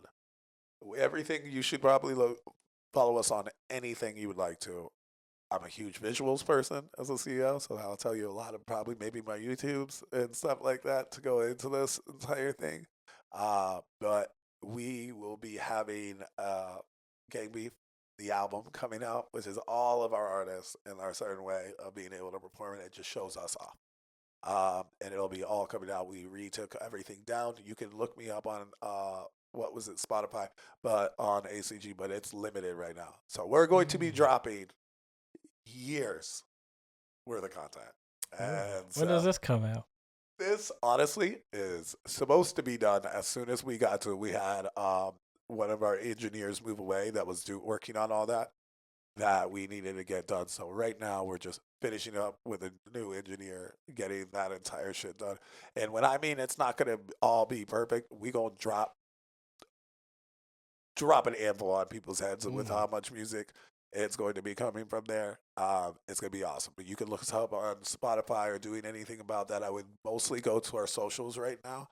And then, yeah, you guys get to see what we've been doing for all these years that everybody is like, yo, you just need to drop music. Well, now I've got years worth of music to drop. And I've got an awesome team that does that. It's amazing to get to see this and get to see what we do because we've never even had all of our music drop at any point in time, and we get to go and do what we do. And that's amazing. Like, if you've never been to one of our live shows, real live shows, yo, come and see that. It's wild. And are all y'all performing this week or the 20th in Spartanburg? Yes, the 20th will be our big one with Lil White, and that goes into that. And then, then I'm in Memphis. Yeah, so it'll be start off. If I'm on Juneteenth, it's going to be Juneteenth on 19th. So 3 back to back to back. Back. Yeah, it's going to be a busy weekend. And so it's our 3-6 weekend. We'll be doing that once again. I got to shout that out to Mike with, what was it, Shell Shock. He definitely was talking about that in general. He's like, dog. You literally, I don't even think we have enough time to go home for any period of time because I'm going to get done the show, I think, about 2, and then we have an 8-hour drive to go back. So I might as well just turn around and just drive there, get there like 10 o'clock in the morning, sleep for a little bit, get in for load in at 7, and then just do the damn thing. I got a 20-minute set out there. So it's going to be fun. It's going to be, actually, it's like the most excited I am for doing something in a long time. It's cool. Even though, like, technically my first promoter show, like, actual promoting and, like, bringing in a national act is the Lil White show. So that's when, like, it gets me really excited. That's the also, it's just personal as well for Project Pat. Project Pato was always a thing. I love distinct, unique voices. I think that there's like some of the coolest things in the entire world. So like, and 3-6 Mafia is 3-6 Mafia. Let's just be right about that. Like, and it's there. So you have no idea what Juicy J and all of them are also there. So there is a good chance that you just sit there and out of nowhere, and I get to go behind like in backstage and do all that. Like so that's a different part. So I get to go to the green room and do all this shit and chill. So I guess I get to meet and see who's back there. And remember, Glorilla's from fucking Memphis too. Mm. So it has a song with Project Pat. So that would unbelievably cool as well because that lady out here doing her damn work. Oh, Like, yeah, nah, dude. I'm excited. It's like one of the big ones, and then we take off a little bit. Then we go to Miami for 5 days, and then as soon as I get a confirmation, I will tell you first and everything about that. But if I do, I am excited because it would be the biggest thing I've ever done. So, and I would be in control of it, which is I don't even understand how the opportunity kind of fell in my lap. And it's thank you and shout out to you know who you are. But we also might be going on tour with Mike Fate and stuff this summer. Yeah, I think we are. Oh yeah, we are. So like Mike's setting up all of that entire stuff. I do not know what we're gonna be coming back to in the end of August, but I'm just excited that it's all just it is what it is. And like I am telling you, if I can get what is supposed to be given anyways on that certain dates, that'll be really awesome because once again, there's not many black promoters in Asheville. I don't think there's any that do hip hop in any consistent basis. And I would love that. I would love there to be consistent hip hop, not just randomly having Big Boy, not randomly having this. Also, like, no knock to that. I love my white promoters too, but it's different when a POC does it. Do you know what I mean? Like a person of color doing that entire stuff, you don't even like understand because people will bring in. It's cool having atmosphere, but it's also awesome to have other artists that you would never sit there and usually think about like going into here that would be like, hey, that'd be really like, what was it? Like an Xavier Wolf or something like that for people that would have fun. That would kind of mix it on a little bit of like those type of people coming in, but also like the people I'm talking about are really cool too to have come in. And if they do, once again, seeing Gangbeef Presents in front of those names will be like, what? Yeah, that's awesome. And so this is like it's not our like, oh my God, this is do or die this year. No, by the way, I don't do failures like that. So like learning a lesson just everything's means, a step. yeah, sure. absolutely. So it will work. It's just not like where I go, oh my God, if I do not have this done by the end of this year, I've gotten farther every single year in the music career. So, and I only really started putting in effort in 2020. I've been rapping, but I let everybody else like kind of do what they were doing. I sat back in the scene. I did all this. I chilled at my house. I kicked it. I did nothing but I write my little songs at that point.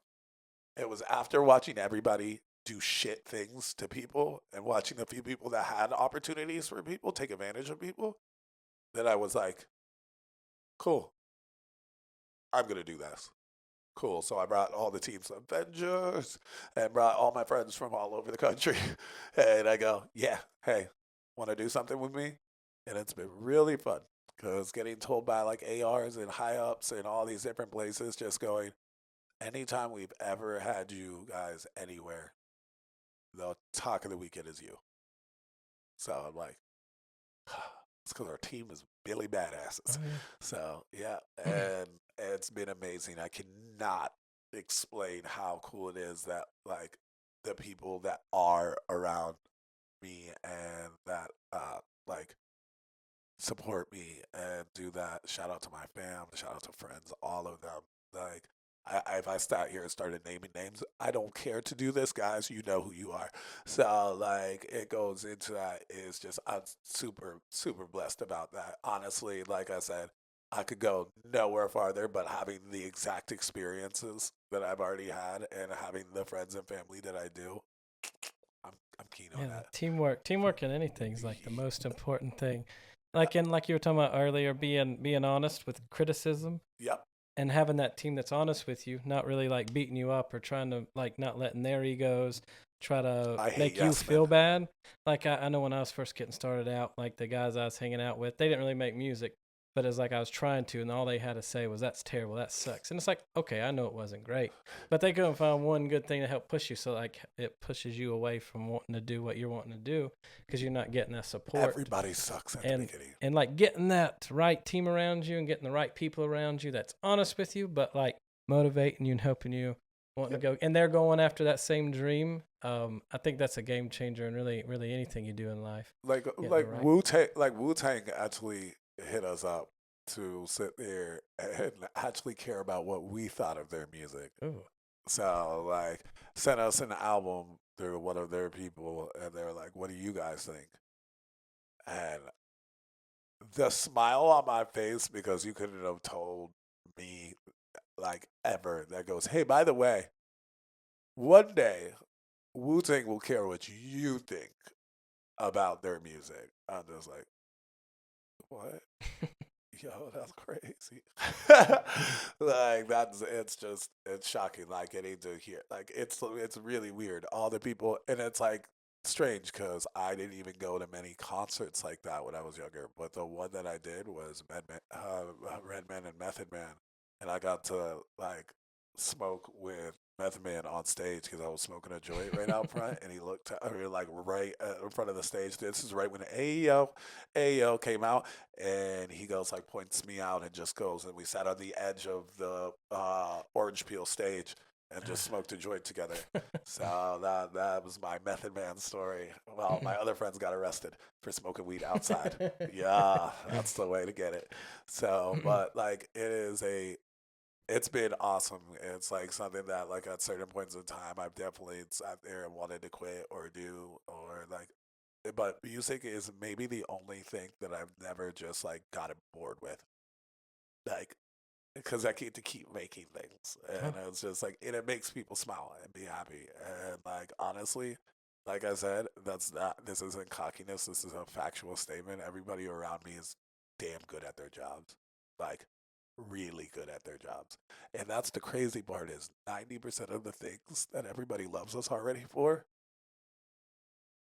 they've not heard any of our other music. We have like a litany of music that you just like didn't hear. Like Doctor is like almost everybody's favorite. We got 6 songs better than that. Like we just like go like, And yeah. is that going to be on the new album? Oh yes, we are gonna finally release that one. Actually, I want to. If you have it my way, I want to release it in the next month. So I've been trying to do that. Getting to actually releasing Doctor is crazy because like that one, that one's great. That one's great. That one's a lot of fun. That one we got out of the like as soon as we recorded it, we were like, that's a hit.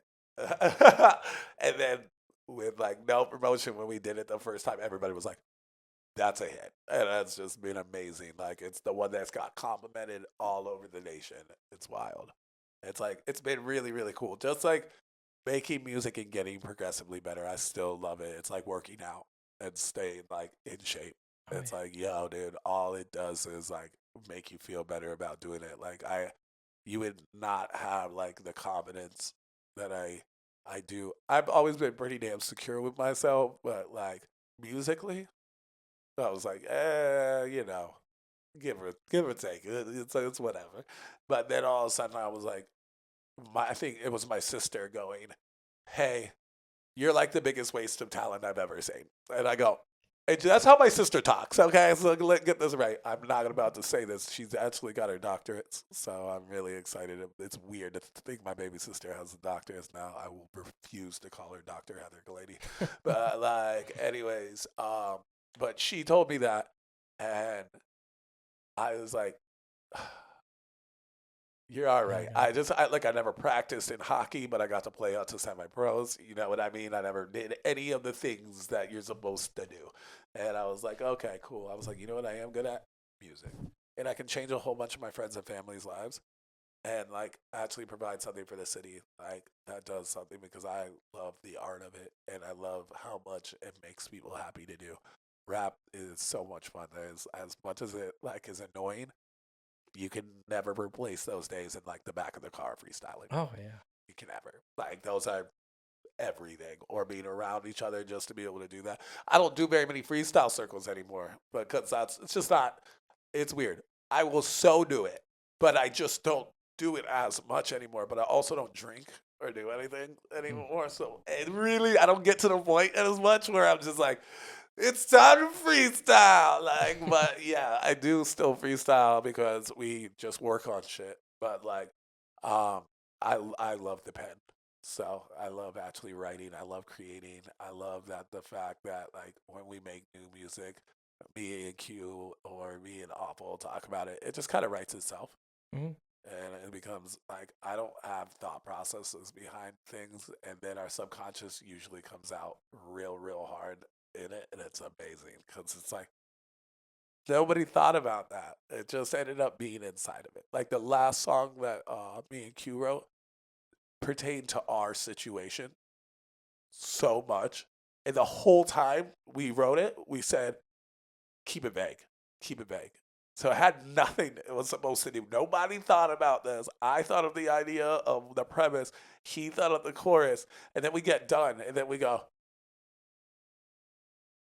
that was like all about our situation. And we had no clue. And it just like kind of went through as such. And I was just like, cool. I love letting the subconscious kind of write. That's why I don't really like correct anything because it was kind of supposed to be like that. Yeah, I found myself like now the way I've been making music is I don't like to know what beat I'm using. I don't like to have the idea. Really, I don't really like going in the studio with any kind of idea. I wanna have the headphones on. I want the microphone on. I want a little bit of edit on the voice, and then just hit record. Like I might listen to the beat maybe 5 seconds, and if I like the beat, I'm plugging it in, turning it off. I don't want to hear it. And then those first couple freestyles, you get that true subconscious talking. Yep. And then I get the idea, I find the flow, and maybe the chorus might hit me in the first take, or maybe my first freestyle take might be 90% of what I use. But then I love to hear that because then, and it's like you get like that blank canvas, and then you put your first layer of paint down, and then this is saying this is saying that, and you start writing it. Well, you get 8 bars completely written, kind of fixing what you just freestyled. And then it's like, oh, this next part, it was there from the first freestyle. I didn't really understand what it was saying. And then you start getting deeper in those lyrics. People really talk about this with my writing that comes in. It kind of scares me a little bit because it's really weird. If I write about it, it ends up coming true. And so I that's, got like, I got really a crazy weird. story about that. Like I was dating this girl, and I told her, but she had a pretty dark past. I won't get into any of that. But she was telling me, like, I was telling her about my music, and I said I have all these books underneath my bed just full. I mean, I used to write notebook, like just rhyming words, different stories, just practicing. And I told her, I was like, all this music comes true. And like I could, and eventually she made me, I don't know, we went into this weird space, and I ended up burning all them books and kind of starting fresh. Yeah. Because like some of the music I was writing got pretty dark, and I was like, if this is going to come true, then I'm not going to get them thoughts out. I'm not going to lie. That's always a kind of sketchy one about when you say something like that. It's like, oh, I don't know if I want to be that guy. Like, right? I feel like that's scary, but it's like weird because it's just, it's like, it's strange. Especially like when you go back and you hear something you wrote 10 years ago, and now you're living that life or parts of that life that you wrote about 10 years ago that you had even the faintest clue that you could even get to where you're wanting to go, and now it's there. Like Say-Day, like for me, it's so weird because like me knows about like all there's been ups and downs. Like as much as people would see all of the ups and not do that, I'm a real life human. I have my ups and downs as well. So like even though my ups, like the things that have happened in my life, most people be like, so this is an up time, and I go, no, kind of. Like there's up moments in this entire stuff. We had to have a whole like thing happen before all of this happened, and it was like, but you know what? It was a readjustment, And I also said this at the beginning of the year. This is a year of consequences. Consequences doesn't make it bad. It doesn't make it good. It's actually a neutral word. It just depends on what it is.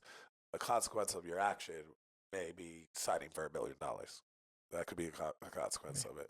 Also, it could be like the shit that happens to me this year, or my friends that goes in, and it's good because that's clearing a lot of karma, and it goes into what is like when you get to see that type of stuff. I really hated that one came as true and slapped me fucking right in the face.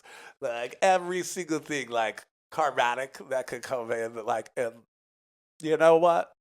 It is what it is. Life happens. It's up and down.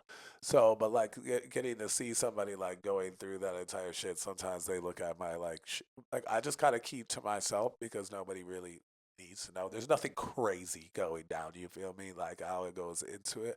But I feel like there's a lot of like stress in those words. That's why like we don't even play around like about like you won't catch us in a coffin, like in video. Like, Yeah, because it's just like the imagery of it, dude.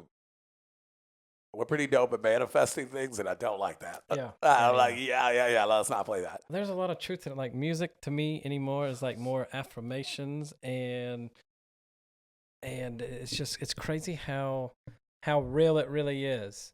And Yeah, that's why I feel like you should be really careful about the things you say in every song. Because if you don't want it to, I don't know, like I've just seen in my own life, and like you're building like neurocircuitry through your brain when you're writing these songs, and you're kind of leading your own path. So like using weak words is eventually going to lead you to be weak man one day. And it's like, no, I want to be empowering in my music. I want whoever's listening to be empowered by what I'm trying to say and kind of see that vision.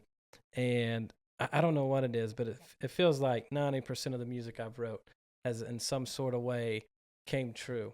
thank you. And I don't say verbatim.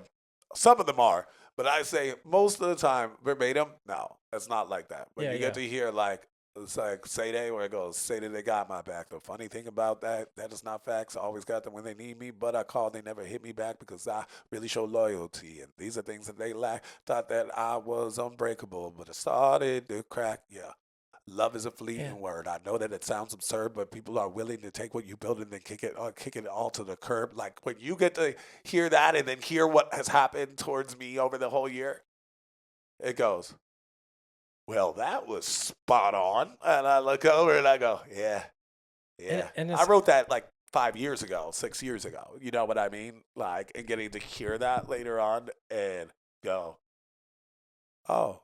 They were being shitty back then too, but like I just mean it was not like this. It's like that they talk about how people like you're blind to somebody, but your body and your mind's always picking up cues of how people act and stuff. But you're completely blind to it, and you're trusting that person and all this. But like subconsciously, you know exactly who they really are, but you won't like admit it to yourself, or you're just blind to that.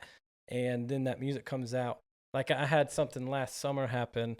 I wrote my song. What's your favorite song? What's the name of that song? I wrote it and I can't remember it. I do this. Really? No. Clock's ticking. Yeah, I wrote the Clock's ticking. It's kind of like a song about how time's getting short and how people are gonna turn their backs on you real quick. And like a week or two, I hadn't even dropped it. No, I might have dropped it. Yeah. And I was listening to it and I was like, I love this song, but it don't really like there was so much of the song that didn't really relate to me just yet. And like within like 2-3 weeks after I put it out, like everything kind of came true in that song. Boom. And I understood the meaning and the message I was telling myself. I love that feeling. Like 3 weeks later, I was like, and then now every time I listen to it, I like it. Has a different meaning now, bro. Because it real like okay, so they're like self affirmations. It was like even dark thoughts. When you got to sit there, the day that we got to do the video, like everything went wrong. Okay, everything went wrong. Everything treacherous that day. I just could not get like we were supposed to go shoot in Cary, and all of a sudden because there was an what was it to the Chinese like lantern festival. And I was going to do it for that because it was going to have like a little bit of the irony of all the bright lights. But it's actually, as much as it sounds like a really crazy, like, oh, that'll be a dark, like it's not. It's actually self affirmation when you get to it. It's like feels like it take a lot of L's as a late. Well, you gotta go through hell to be great. Was it worth it? I guess I'll just take my seat and just wait. Sometimes my mistakes feel like I'm sealing my fate. I was like, wow, yeah. But anyways, it goes like, oh yeah, I'm checking my rhymes like they fresh, like fresh, like they're checking the date.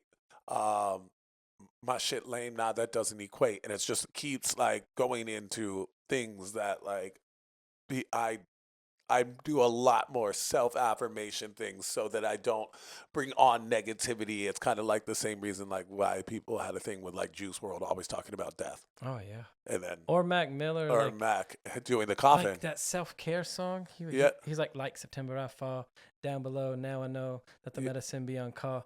And yeah, then he dies in September, and I'm like, yeah. am I the only one that caught that? Like, Yeah, dude. what And was then you going got on? to see that, like where he makes the coffin and like busting Yeah. out, like, and then he ends up passing. Like, I just try to keep the like visuals of everything that I'm doing, not going into like that's why we were gonna shoot because we have such a big team that we were gonna shoot the like almost the Last Supper, but no, we didn't want to. First off, they was supposed to sit me in the middle, so I ended up that's me dying type of thing. And then at that point in time, it would have been Q or Awful right next to me. And yeah, that we're like, yeah, bro, I don't need none of that. I don't need none of that, bro. So it was crazy to just kind of realize that, and it's just like taking a second back and going, you know what? Like, I really do care about what my words are saying now, and like, I definitely like try not to. That's why like my big thing is not inviting bad things into it. It's like kind of like when you get the whole people that are just doing drill music and stuff like that. I'm like, yeah, a lot of you end up dying because it's all the energy you're sitting there. You're saying, come test me, go and do all this entire thing. And I'm like, bro, I just really don't do much of that. I also don't rap about things I don't do anymore. Mhm. Like, it's not like that. I'm not going to sit here and say I have $1 million when I don't have $1 million. Now, when I have $1 million, I'll rap about it. Like, it's just like, hey, cool. This is just a difference of like what I did when I was a kid now. Nah, I rapped about everything crazy. I feel like that helps you be like being authentic about talking Yep. about your real life, because you can make your life no matter what you're doing Yep. more interesting, but like just trying to flat out kind of come off with a bunch of stuff that isn't really happening to you or you don't really know what feels like. I just feel like that almost turns me off from listening to you. But Oh, if if you you get can, talking about yourself in your real life, then I might be a lot more engaged. you on can it. only be genuine like that, and there's only one way that humans sound that's genuine. It's like really weird. You gotta be really good at lying to sound genuine when you're saying some absolute non-factitious shit at all. Like, and it's like, okay, cool. That's like one of the big parts about it. It's just like I feel like like an exaggeration is a lot different than a lie. Yeah, For like sure. a flat out lie. We were talking about that before the show the other day. Yeah, it's a Yeah. really it is. There's a big thing like, hey, by the way, you can sit there and like, hey, by the way, like I was like laying down with 3 girls. You can sit there and say that if you wanted to, even though it was like 1 or 2. Do you feel me? Like type of shit. Like if you wanted to, but like it's an exaggeration. But I don't even think it's a necessary component to it. If you have some crazy shit that actually happens in your life, it's like, yo, hey, why do I have to lie about this? Once like I said, it gives me goals because if I want to rap about shit, I gotta Make achieve it. happen. Yeah. So it's like it's awesome about that. But it's been absolutely amazing to sit there and just like I realized the power of words on that. So it took a little while, but definitely like saw enough people like we just talked about, like like all homeboy, either XX or Juice or any of those people, all they did, Peep, Yep. all talked about death all the time. Guess what? That's the thing about it. And then like, or you invite things like 3-6. I mean 3-6. Sorry, like 6-9 ended up doing. You know what I mean? He invited all of that like all of that gangster shit he wanted in his life. And he found out real quick that's not all the shit he wanted to. He definitely was, like, people forget this. Just because you ended up snitching didn't mean he wasn't about that life for a little second. That man Right. definitely sat there, like, letting hits out because that's when he got a little power, like, he got power hungry about that when you got all those people around you. But when you got all those people, you have that army that just goes, you were never an existent part of it before. Like, so now they're not sitting there. They're just, you're a cash cow. Like, that's what it is. It's like why I find it very weird not to, like, when people ditch their friends to go get a squad or doing something like, there's no way you can buy me out of what I do. My friends, like an unbuyable thing, we can just partner with a team. Like, you can partner with major labels. I think people forget that. Like, I don't need you to tell me or my friends how to make music. So, like, that's, but if you're like a single artist and you really do, that's all you're missing is your team. You can do that, but remember, as soon as the money starts coming in on that type of stuff, they gone. True. Yeah, like when it comes into this, like the core of my squad is my best friends of like 15 years and stuff like that. And we've gone through so much shit together that it's really, really hard for me to look over and go, ha, like, why would I want a whole bunch of people that their whole thing is like they'll move on to the next thing that ever makes them the most amount of money? Now, will still people do that? Probably, because that's just life. Human. So I've seen some shitty things happen between like friends that you go, they would never. They would, and then you go, It's they always did. that person that you would never guess is the Yeah, one that's got the knife right there. it's kind of crazy because I've had some situations where I was like, even like fake friends come to untimely ends. I was like, and it's just weird. I think I have a lot of space for human. That's why I've had my friends for as long as all of them have fucked up, including myself. You know what I mean? But I go, yo, it'd be really dope if you didn't. Like I do not understand why there's like shit that has to go down, but it also depends on how much malice you have doing it. Because once again, human. And I made it through stuff that I just never would have believed. Like most people would be like, oh my God, fuck them. I would never want to be like around that. I go, yeah, I made it through life with these people. Like it's like, yo, this isn't a consistent thing. This isn't like who they are on a 90% of the time or 98% of the time. This was a humaning, and I can take that. But then when it becomes a thing that's malicious, and you get to see that type of stuff that goes into it, goes, oh, they're always going to they're looking out for them. They don't care anything about you. They have no remorse about that. It's as long as you're good for them, then they're going to be around you. I have seen close friends do that. And I go, damn. I've seen it in family and all kinds of Yep. stuff. Yeah. Like, talk about it. Hey, it happens like that. And then you got to sit there and realize how long are you going to take that abuse where it's like, oh, I love to forgive people. I really do. I'd rather forgive him and be able to get through the rest of fucking life and not have to deal with this. Like, it just sucks because now our entire relationship changes. That does. There is no taking back things like that. Like, you just have to recognize that at one point in time it was like this, but now switches lanes a little bit now, and I don't unlike have as much trust in you in that lane anymore. I don't. Is this how you really feel? But some people you can feel it like way worse than others. Like I've had multiple things happen over the last couple of years that I go. There's been things I've gone adamantly about. No more in my life. And then there's other parts that I go, that person humaned real quick. And yeah. Also, a lot of my friends have same thing with me, have mental things and stuff like that. So now we're going to even come into the diseases that they even have, and that also has to play into the role of like where it is.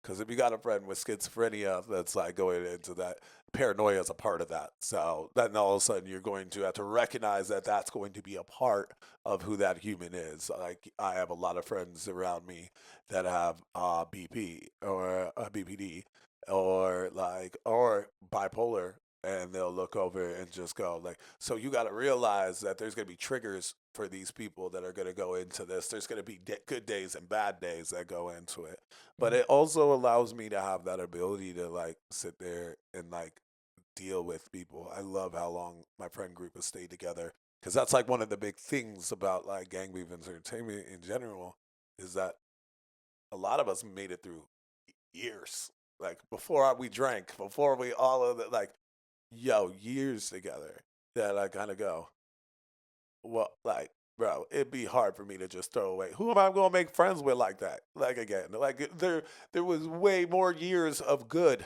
than there was of bad. There was way more times of good than there was bad. Somebody fucked up on even a tremendous level.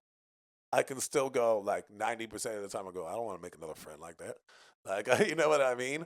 Then there's other people that like take advantage of that. And then you get to see that happen and you go, cool. It's like, how many times can I keep forgiving this person? And then as I've grown up, I've gotten to finally make like major decisions where I go, I don't want you in my life anymore. I don't wish ill. I don't wish anything shitty about you. I don't deserve what you do. So that's just what it is, and I would like to move forward. So I use like a lot of self-affirmation. I'm an all over pretty happy person. I'd like keep pretty consistently on that. And I guess I really enjoyed the little things. Mhm. There's no way you can look at my life and just be aggravated the whole time. It's not perfect in any way, shape, or form. But not near one of my friends are perfect. But there has been other things that I've got to realize. Having self-respect for myself is like having respect for myself, aka self-respect. I've gotten to go, damn. But I write it kind of into music because it's my therapy. So like, like, so and once again, if you completely call yourself ugly over and over and over and over again, you're gonna start believing you're ugly. That's just a factual statement. Like if you call yourself dumb over and over, that's what you're going to start thinking about yourself. You're going to keep like going into. So I try to be really good about that. I used to be like, yo, nah, I'm like, I used to say that quite a bit, and I would find everything wrong, like with me, because I keep saying that. So now I felt that way. Now I look like, to me, I didn't, even though 90 people could tell me that I wasn't. And I'm like, yo, stop convincing yourself, Andrew. That's a lot. Like, Do you think? I mean, for sure, like the music definitely helped you find that confidence, and yeah, because I have a similar story.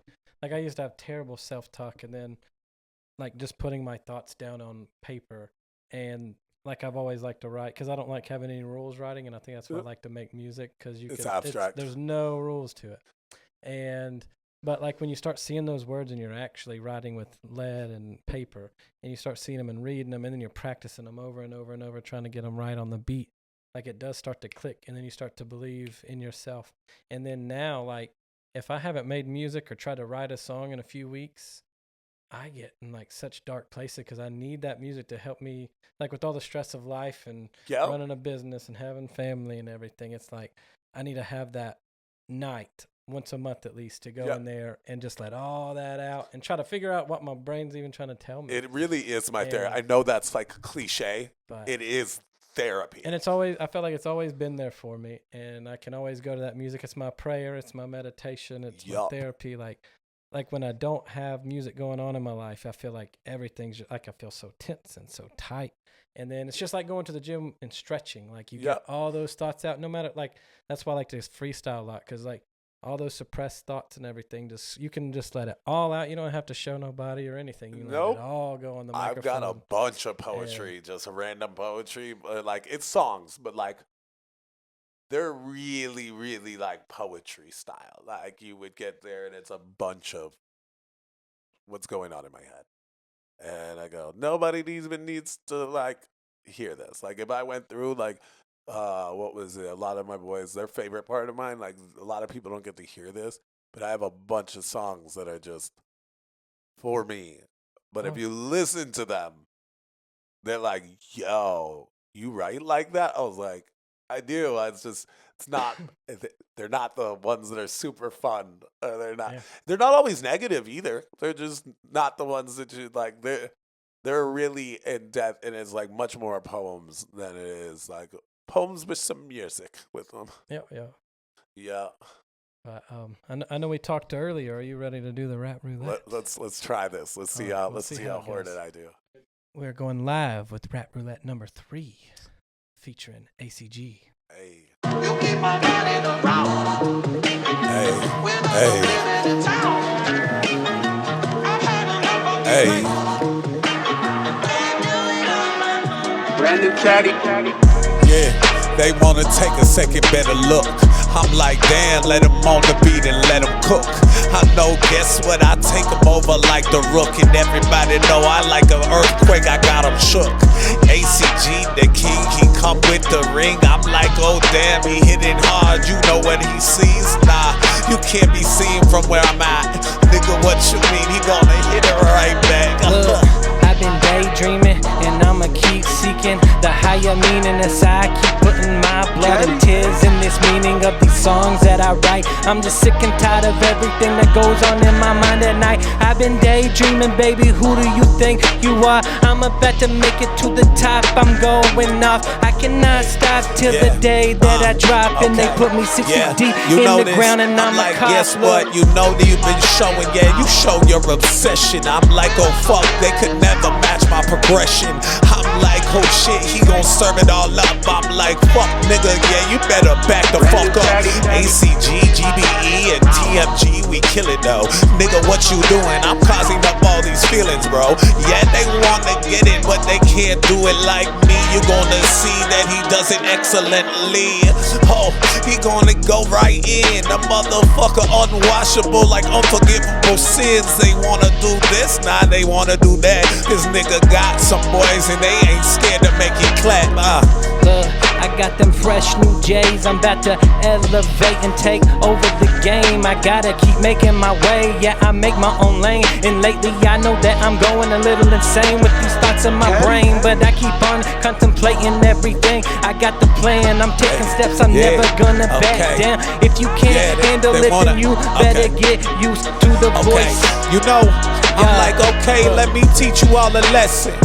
Everybody know he came in, now it's time for me to count my blessings. I guess what, they looking like some blue cheese or Jeffersons. I'm like, oh damn, why you testing him? ACG, the one-of-a-kind guy that be up on his grind and he got it like high. No, nigga, what you mean? I killing off like bye-bye. They're like, why these niggas even wanna try, guy?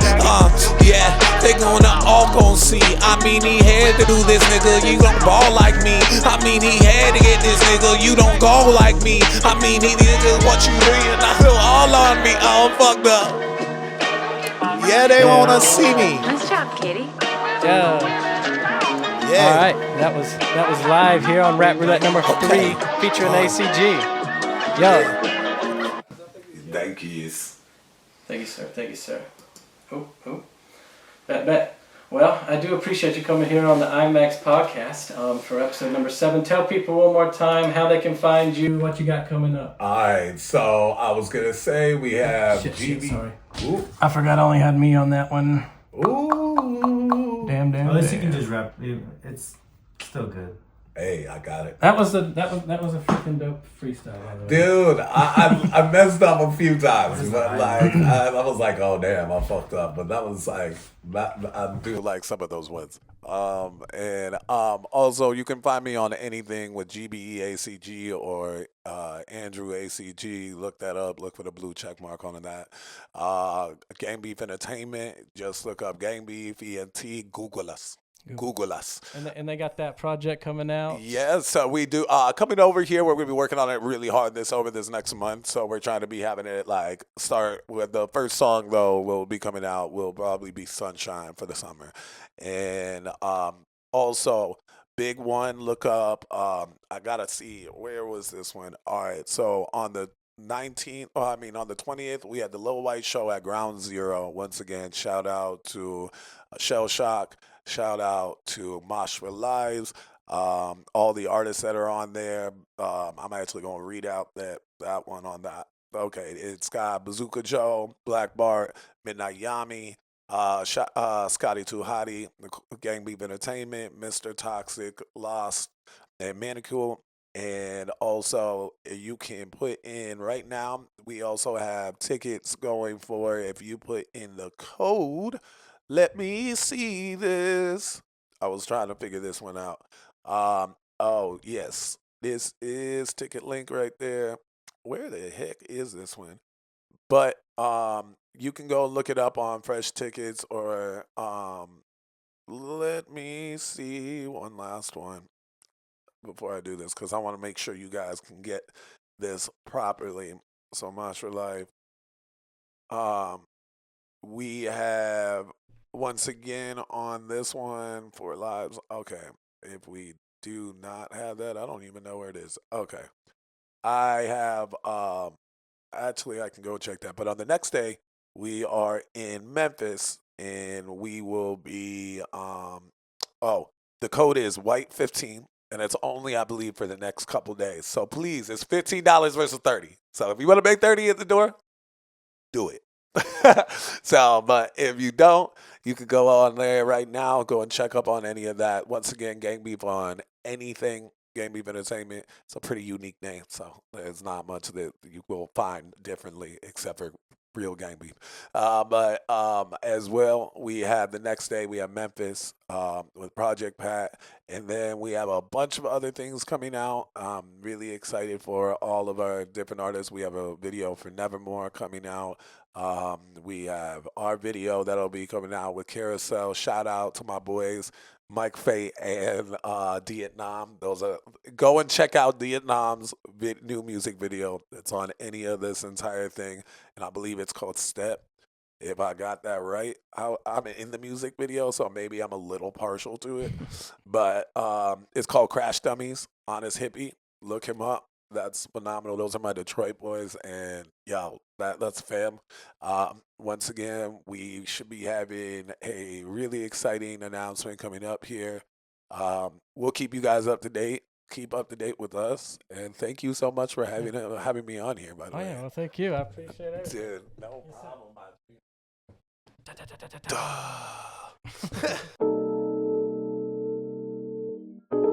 The iMAXX Podcast.